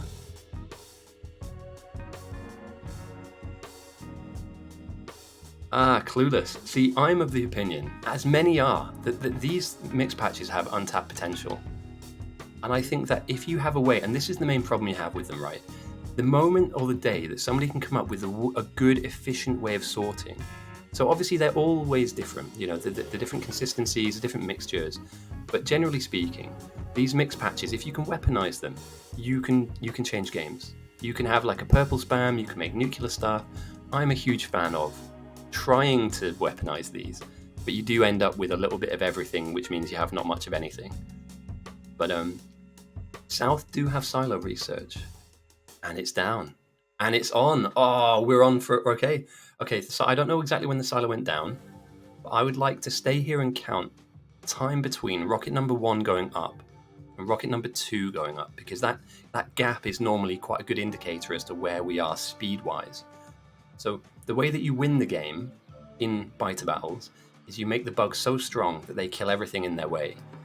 The most efficient science to do that with is space science, which you can only build, you can only get from sending rockets, and their mutagen time multiplies 555. 1,000 jugs of space science will kill off most bases. So now it's a case of how many, like, we know they're doing it, right? We know that they are currently trying to assemble a rocket in main base. So there could be 1,000 white science from just main base alone. The silo hasn't gone down here yet, but as you can see, there's lots of buffered, lots of chested items. So they're not miles away once the silo is built, building their own. They have so much. So up in north they do. Sorry, here we go, right down here. Probably enough with a couple of rockets. I want to kind of eyeball this at like 3 to 4 rockets worth easily without it slowing down, you know, churning them up, churning them out. So we could see 5,000 mils white science is GG. I don't care who you are. A wall this thick does not survive behemoth bosses and all that jazz. And the same with this way. A wall this large does not survive that level of send. Meanwhile in south, here we go, rocket number 1. This is the first of the game as well. At 2 hours and 29 minutes. Maybe it'll tick over to 2 hours and 30. We're not far away from seeing the end of the game, guys. They can be buffered. Yes, they should be buffered. Although some people opt for this kind of play, where one's on a line and one's sat in chests. RCUs are not looking super healthy, although they've got here first. So has satellites been built? Are we waiting for takeoff? What's going on? This needs to be going now. What do you mean by rocket parts?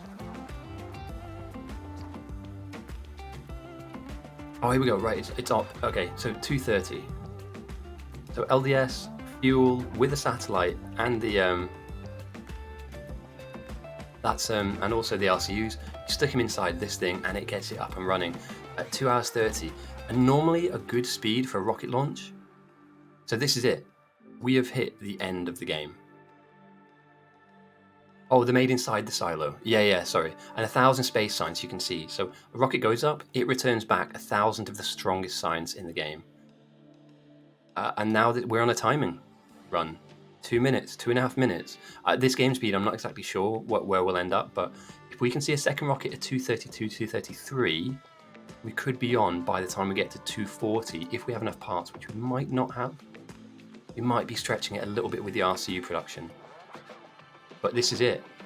And then what do we think, right? Because they've got minus 116,000 threat. So you need to send a lot of science across to kind of push them into the positive. But the moment the evolution goes above 90%, they're done. They cannot threat farm anymore. So I'm keen here. Like, I'm wondering, how many rockets do you even build before you go, this will do it? Because even just 2 or 3 might be enough. You've got to remember as well, they're based in some areas. This is massively heavily defended, right? Bro, come on. Please, don't be that guy. This is absolute nightmare fuel. Look how expensive this area is, and there's just like an open doorway for the bugs. Let's see if this comes back to bite them in the arse. The wall should really be thicker, but this is a lot of damage here. And we can see the lasers. If you look on the bottom right-hand side of the screen, the lasers are well upgraded, with probably one more upgrade to come. Meanwhile, something's happening over here, and I'm not exactly sure what this is for. Laser damage is plus 59 at the moment for the north. For the south, we're behind. That might be because they kind of snapped into... Alright, shooting speed's going up. Hang on a minute. They won't be able to make the satellite. So what's the point? Why didn't they do rocket silo first? Am I being an idiot here? So you can have 99 out of 100, 100 out of 100 parts. But if you don't put a satellite in, you don't get anything back. And they have rocket silo scheduled now, obviously, but timing-wise, they're miles behind. This might get to a point where they're ready to send multiple rockets, and they just... That's wild, because this is a good job, man. This is a really good... Look how much stuff there is. Full chests of everything. I would red belt this, by the way. The only time a red belt genuinely would be a good idea is like here, right now.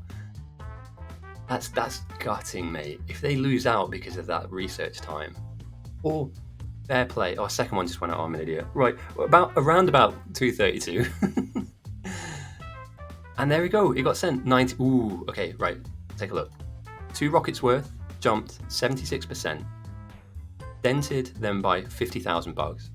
But what the key thing to note here is that at 95% strong, I know, I'll ban myself. Just until the end, and then I'll kick myself out of my own stream. All right, 2K rocket science. 2K rocket science goes across. Evolution goes to 96%. Right? Red Wraith is in for a world of pain. The behemoths won't spawn in straight away, but they are at a point now where they can one-tap you, even with power armor on. Green bugs will appear. So we still have some weaker bugs on the pitch at the moment, but green bugs will spawn, and they go from being easy to kill, like this, because these are the pre-existing ones. These are the weak ones before the send happened. We see these big ones, which are blue. We'll see some medium-sized ones, and then we're going to see some big chunky boys. This is brown trouser time. This is absolutely brown trouser time. So, this 68,000, here we go. That's a behemoth. We'll also see behemoth bosses with health bars, and you can see, look how fast and large that thing is. That's going to come at your base. So again, if I take out my MS Paint high-level analysis tools that I know you guys love to see every week, the bugs will crash into your defenses, right? And you've got to ask, like, where would I be most scared of them crashing into? It's got to be this right-hand side. In fact, I take it back. It's not the right-hand side at all. There's no closed door on the left. And having this huge wall has really hurt them, I think. They might be able to close it in time, but if you have a meandering bug pack that gets through and hits you on the side here, inside this circle is your nuclear build, right? If a single nuclear build goes down, you lose power to your lasers. It's done. Your game's over. There is nothing left because you can't fund with this alone this much stuff. So yeah, there we go. 67,000. It's gone up a little bit. Although I tell you what, South's not covering themselves in glory as well, though. To be fair, I'm still not sure what these guys are doing out here. Don't know if they're trying to get themselves a rocket up. Probably not a good idea. A third rocket hasn't been. Oh, it has. It's just come back. So they're just walking this one in. And what do you think? Do you think they're going to send 2K every time, or do you think there's going to be like a slow build up because they're going to get light on RCUs after this? Maybe 4 was the key number. Send the first 2, then wait for the next round of rockets, the next pair, then send the second 2, and then we wait. Tidy up. It's not that they don't have enough stuff. It just takes a while. It just takes a while to come out. Again, it's really good luck from the South. They've managed to do quite a good job here. I think so too. I think another 2K would add another 50,000 threat, and then that would jump. I mean, you'd see that slowly just drain away into the positive. And the moment threat becomes positive, the bugs become aggressive on the map. But coincidentally though, let's take a look at research. How far off are they from finishing this rocket? They're not really that close. 54% complete. That's gutting, mate. That is wounding. Now, it's there. You could counterpunch if the Q pops, and obviously you build a satellite. It was in the queue. It was in the queue, and it is 57% complete. But that gives the South a little bit of that breathing room where they can build with impunity now. You know, and my argument would be, wouldn't you prefer this to kind of be like shielding the top of your base here? But we'll see as well, like the bugs won't just come.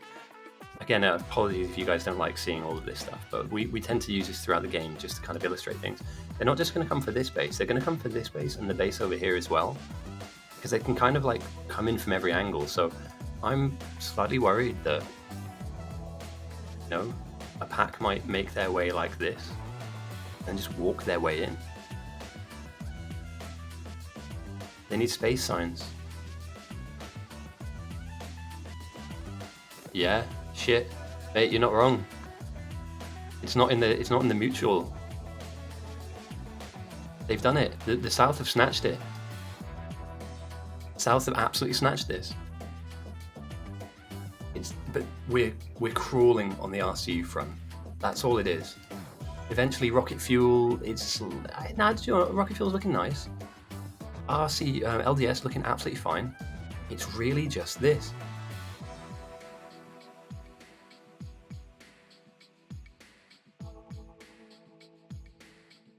So yeah, what a weird one as well, because Carl's got everything he needs. If you had this stuff, this amount of stuff in Room Boggler's base, they would be cranking a rocket out every 2 minutes, and you'd end up with about 10 rockets. And 10 is don't even think about it. It's game. I don't care how big your defenses are. Like, it is GG. I know, and that's where the tragedy comes into this, or maybe the trepidation comes in a little bit. If they can hold and they can research like absolute madmen, mad people, then potentially they overtake the South, because all of this stuff, 2 minutes a rocket. You need obviously to put stuff in modules into this, but 2 minutes a rocket. I know, but defensively speaking, like on positive threat, this doesn't survive. This doesn't survive behemoths. There are certain areas where the wall is too thick. And you know what it's like, the soldier. They'll never kill you from the very top. It's always from the side. Also, coincidentally, though, these guys have some issues as well. What are we doing out here? What is the...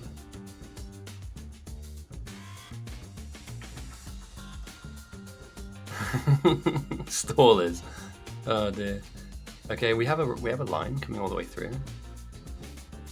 Okay, we've got some nuclear production. And, oh, that's pretty generous. That's actually a really sweet... If they can get this up and running, obviously, and spread out, like, that's a really nice amount of nuclear power. But it seems to me like the main thrust of everything here now is just centered around this rocket silo, like... And, yeah, once they get all of their effect transmission down... This goes up.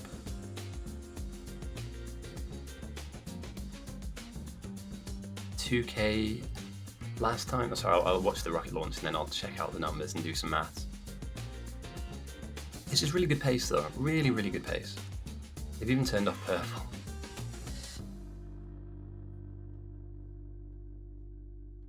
Alright, that's the second amount. And now they're going to crawl to the next rocket. So 2K got them up by 50, plus 50K. Negative threat is when you take the fight to the bugs. You'll see in this area up here, like lots of it's been cleared and the bugs have been pushed back. You can only really do that when the bugs are weak. So as they get stronger, that forces people away from that playstyle. And at minus 60,000, they have a little bit of time where naturally the bugs will spawn, but they don't have forever. And I'm going to be honest, like a double send or a 2K send at the moment will jump them close to the positive.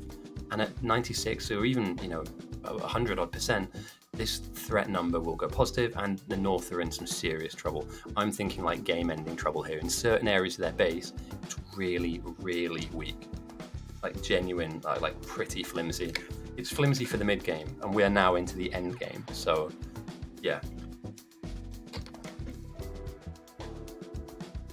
But now it's just... What can you do? Double this?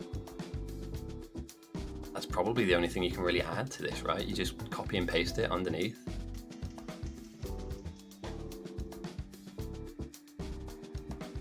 Amanda. Oh yeah, so this game particularly is a captain's game.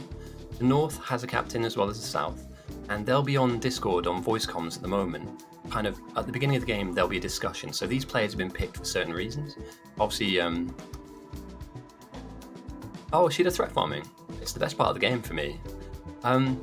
They would have picked Rimboggler for this exact reason. They know he can get rockets up quick. So, yeah, that's why he's here. He's been picked by Outstanding, who's the captain of South, to kind of lead the way, lead the rocket. And North have done it. They have done it. They've completed the research. They should now be able to build a silo, and the counter-punching should begin. I think they'd enjoy biter battles, but probably it's hard to explain to a new player, like who doesn't know what their role could be or should be. There's so many things to do as a new player, and it's not like you need to be highly skilled or even have lots of time played the game. There's so many different things that you can get involved with that aren't high level. Space science is done. We're now at a point where the North can really start. I mean, this could be a back and forth game, but like generally speaking, I think the North might start to take the lead. I'm a little worried now, guys, for the South. They've done what they can, and they'll slowly build rockets every now and again, but this is enough to end the game. 2 minutes a rocket, they probably should make.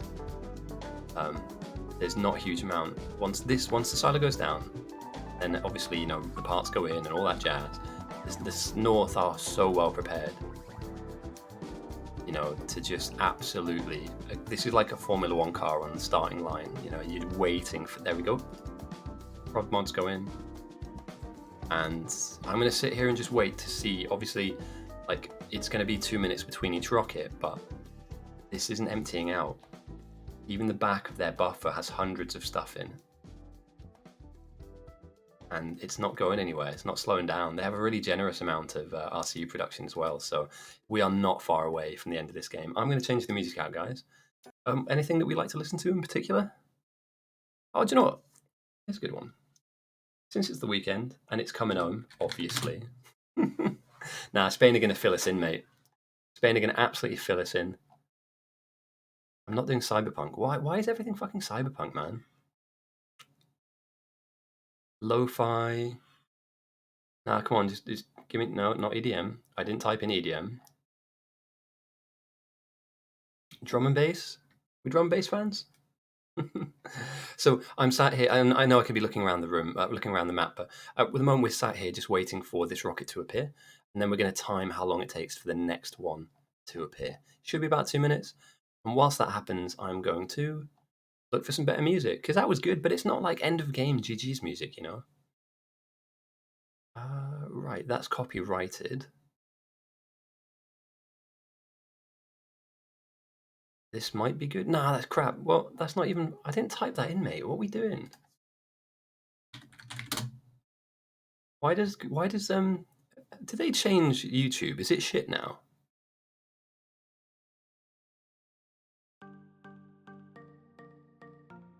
All right, there we go.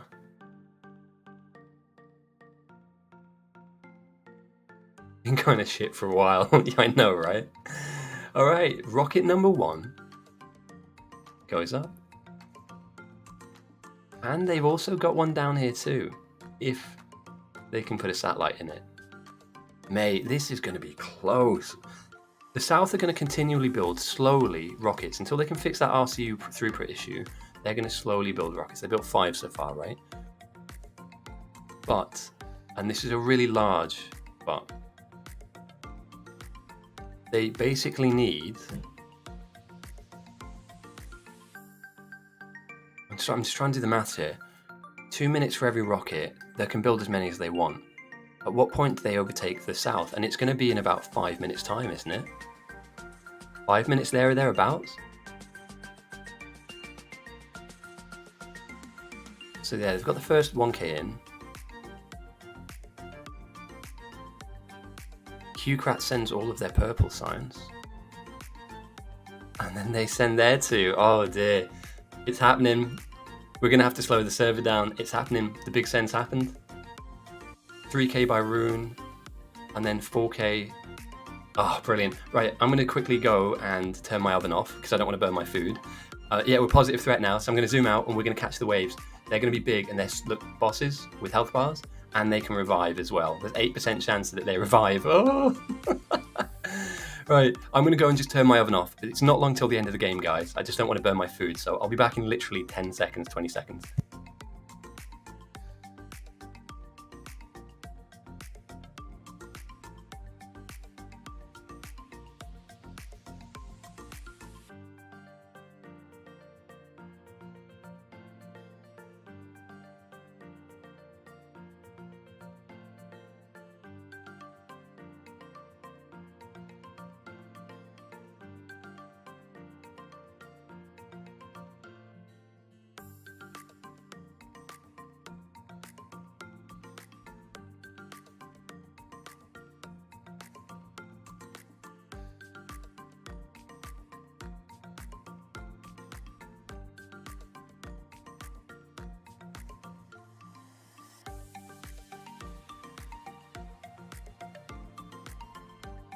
Carl with another 2K send. They are absolutely firing those rockets into space, aren't they?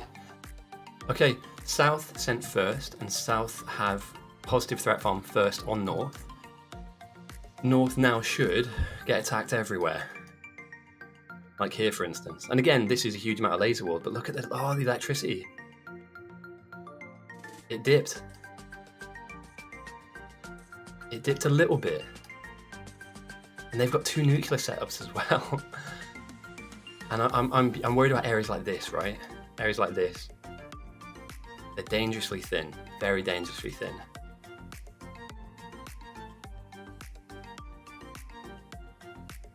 And it's a little too late to start sticking down defenses now on the South. Like, trying to kite them away from the walls. God, this music's terrible. I'm just going to stick on the first good playlist I see, because I'm not scrolling through forever.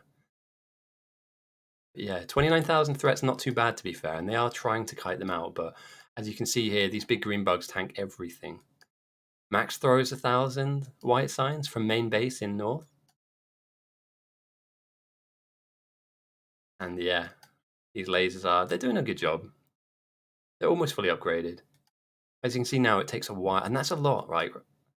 A lot of lasers firing off, and they're in yellow. Oh, when they hit the main front wall of their base. There we go. Let's just finish with pirate music, mate. This has been good to us so far. Love a bit of pirate music.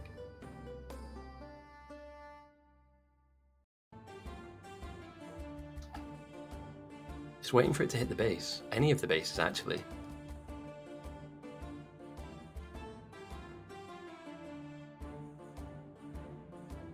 Okay. I don't know what opens sea shanties over the mountain. I think it might be time to slow things down, although we're already at 0.7, so there's not a huge amount. All of that building for a 1% increase. Sad.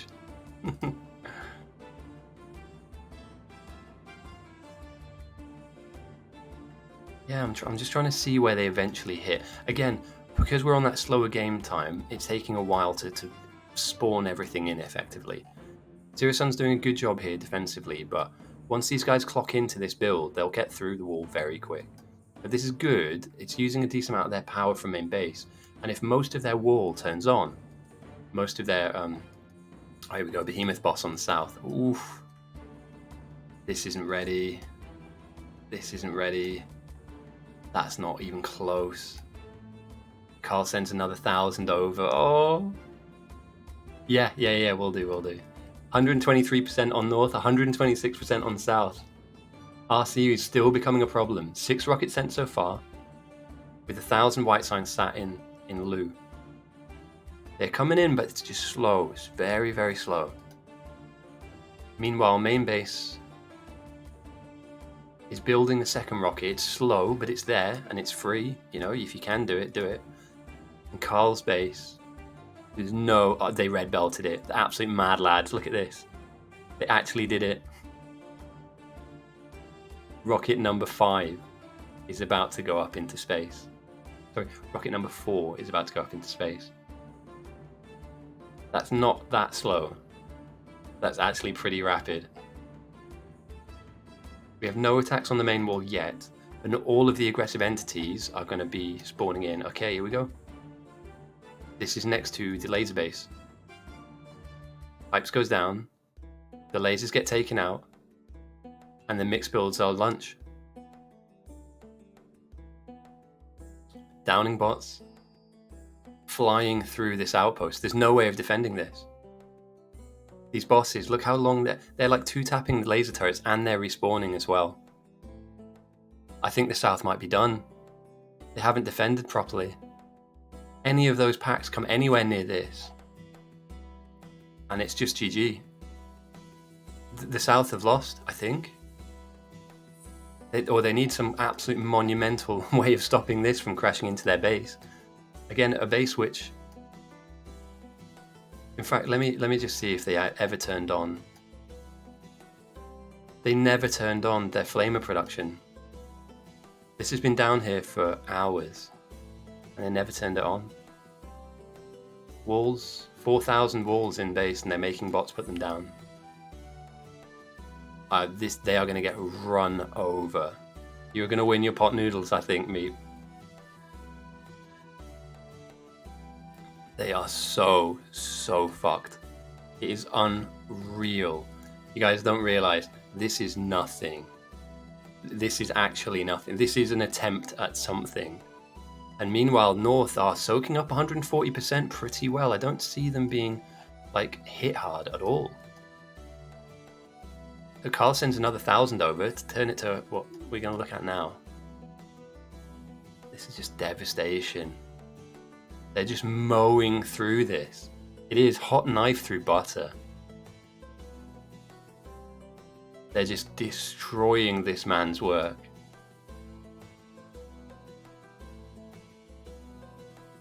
At least it has. No.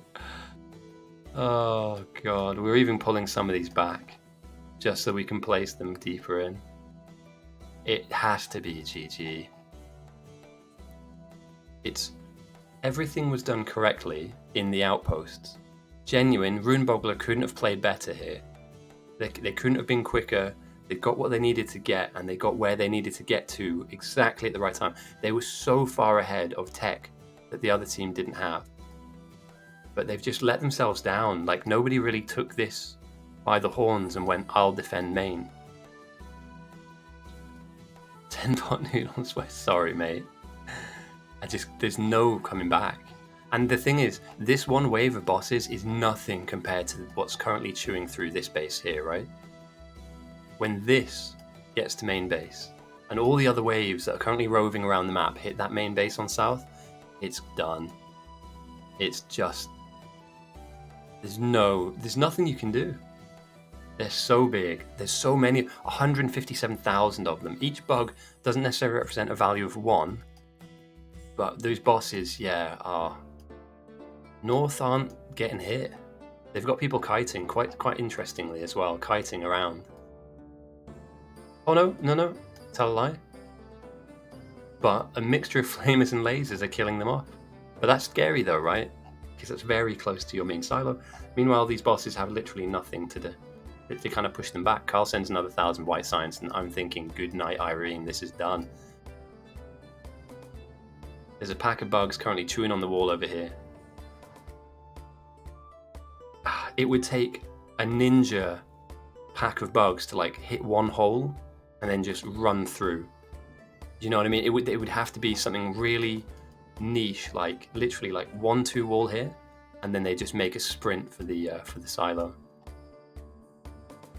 Now, power-wise, when all the lasers are on, they are in problems though. If their main wall was to be attacked, they would be in some serious world of hurt. So, yeah, I've never seen a wall of ghosted steam engines before. Cognitive goes down. They must know. They must know for now. You know, I don't imagine that. Yeah. You know that meme where it's like, how's it going? And then there's that dog just sat and everything's on fire around him. Yeah. That's a big dead base, unfortunately. Here we go. This is it. Everything's fine. That's it. Everything's fine. Nothing to see here. Oh dear. And you know, I said this at the very beginning. Nobody pays attention to walls, and then when you need them, they're not there. And it's a testament to kind of wider concepts in biter battles. Is that the science and the teching and upgrading is great. The thing that will keep you safe is that stupid 1 IQ big brick wall. You know, it's not the high IQ power play that you're going to make to get to rockets. This cheap thing that you can build at the beginning of the game, you needed it. You needed more of it. You know, there should be a chest somewhere with thousands of them in. In fact, if I just remember correctly. Now, well, I'm guessing they're all being used at the moment, but you know, somebody made a play for this early stone. 4,800. I don't know where to look, because I don't know. They're going to just rampage in. Here we go. There is a biter boss on top of some very dead sentry guns. And as the poison capsules go down, their health bars won't. The silo's being aggressed on. They're trying to find a way through to the lasers, but if I'm being honest, a few munches on this, with what I'm guessing is a really large wave set behind them as well. GG. The north weathered the storm. South were just caught slacking a little, lacking, sorry, not snacking. What am I on about? I'm hungry. Because South were caught slacking a little bit on defense, and it showed. They built the wall, but they didn't maintain it. They didn't look after it. That was a good game. That was a very, very competitive game. This is something I'm going to watch back for sure. And I'm going to finish our prediction off because the North won. Well done. They weathered the storm though. They got sent first, and they were in the shit, 90-odd%, and they held it out. You know, they absorbed that blow, and then kind of sent back a massive. And it was that research gap that the South had to the North. But GG's. And with that, I'm going to go and eat my dinner. I might load up later to do some 3D modeling and talk about 3D printing and stuff. So you might see me pop back up later. I might take a break and then pop back up and get used to this 3D printing idea. I'm going to try and 3D print a model from here. So we're trying to settle on what would be an easy beginner project. But thank you for the follow, guys. Sheepdog, Grumanov, Fastless. My name's Ghosty. I'll be here every Saturday doing this. I'm moving house soon, and that's why I've not been streaming much recently, but I will be streaming once I've moved house. A lot more often. And I'm currently jobless, so I'm trying to find things to do. You might see me online playing other games just to keep remain sane. So I'm probably going to print a construction bot. I like the idea of that as a challenge down the line. But yeah, thank you for the follows. It helps with the algorithm and all that stuff. But feel free to just tune in for free. I'm never going to ask for subscriptions or any of that stuff. I don't need it. I just do this for fun. So yeah, should we raid someone? Is there anybody that you guys would think we should raid? Is there anybody online that would appreciate a cheeky little pop-in, everyone say hello? Let's see if we can find someone. Also, if you guys have got a favourite streamer... Oh, should we raid Runeboggler? I don't know if he'll be in the chatty mood, though. I might raid someone else, because he might be upset that he's lost the game, and I don't want to turn up and be like, hey mate, how's it going? That's kind of a dick move. Let's take a look. HY Speed is a speedrunner, I think. Yeah, let's raid Colonel Will, because he raided me last time, and I never got a chance to raid back. So if you guys don't mind, we're going to raid Colonel and I'll make sure I'll get his name right. I can barely spell Colonel at the best of time. L-O-L-O-N-E-L.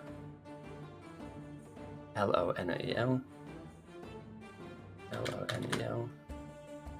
Sorry, I'm genuinely terrible at this stuff. Colonel Will. And just say hello, you know? He's raided me. He's doing his own base at the moment, I think.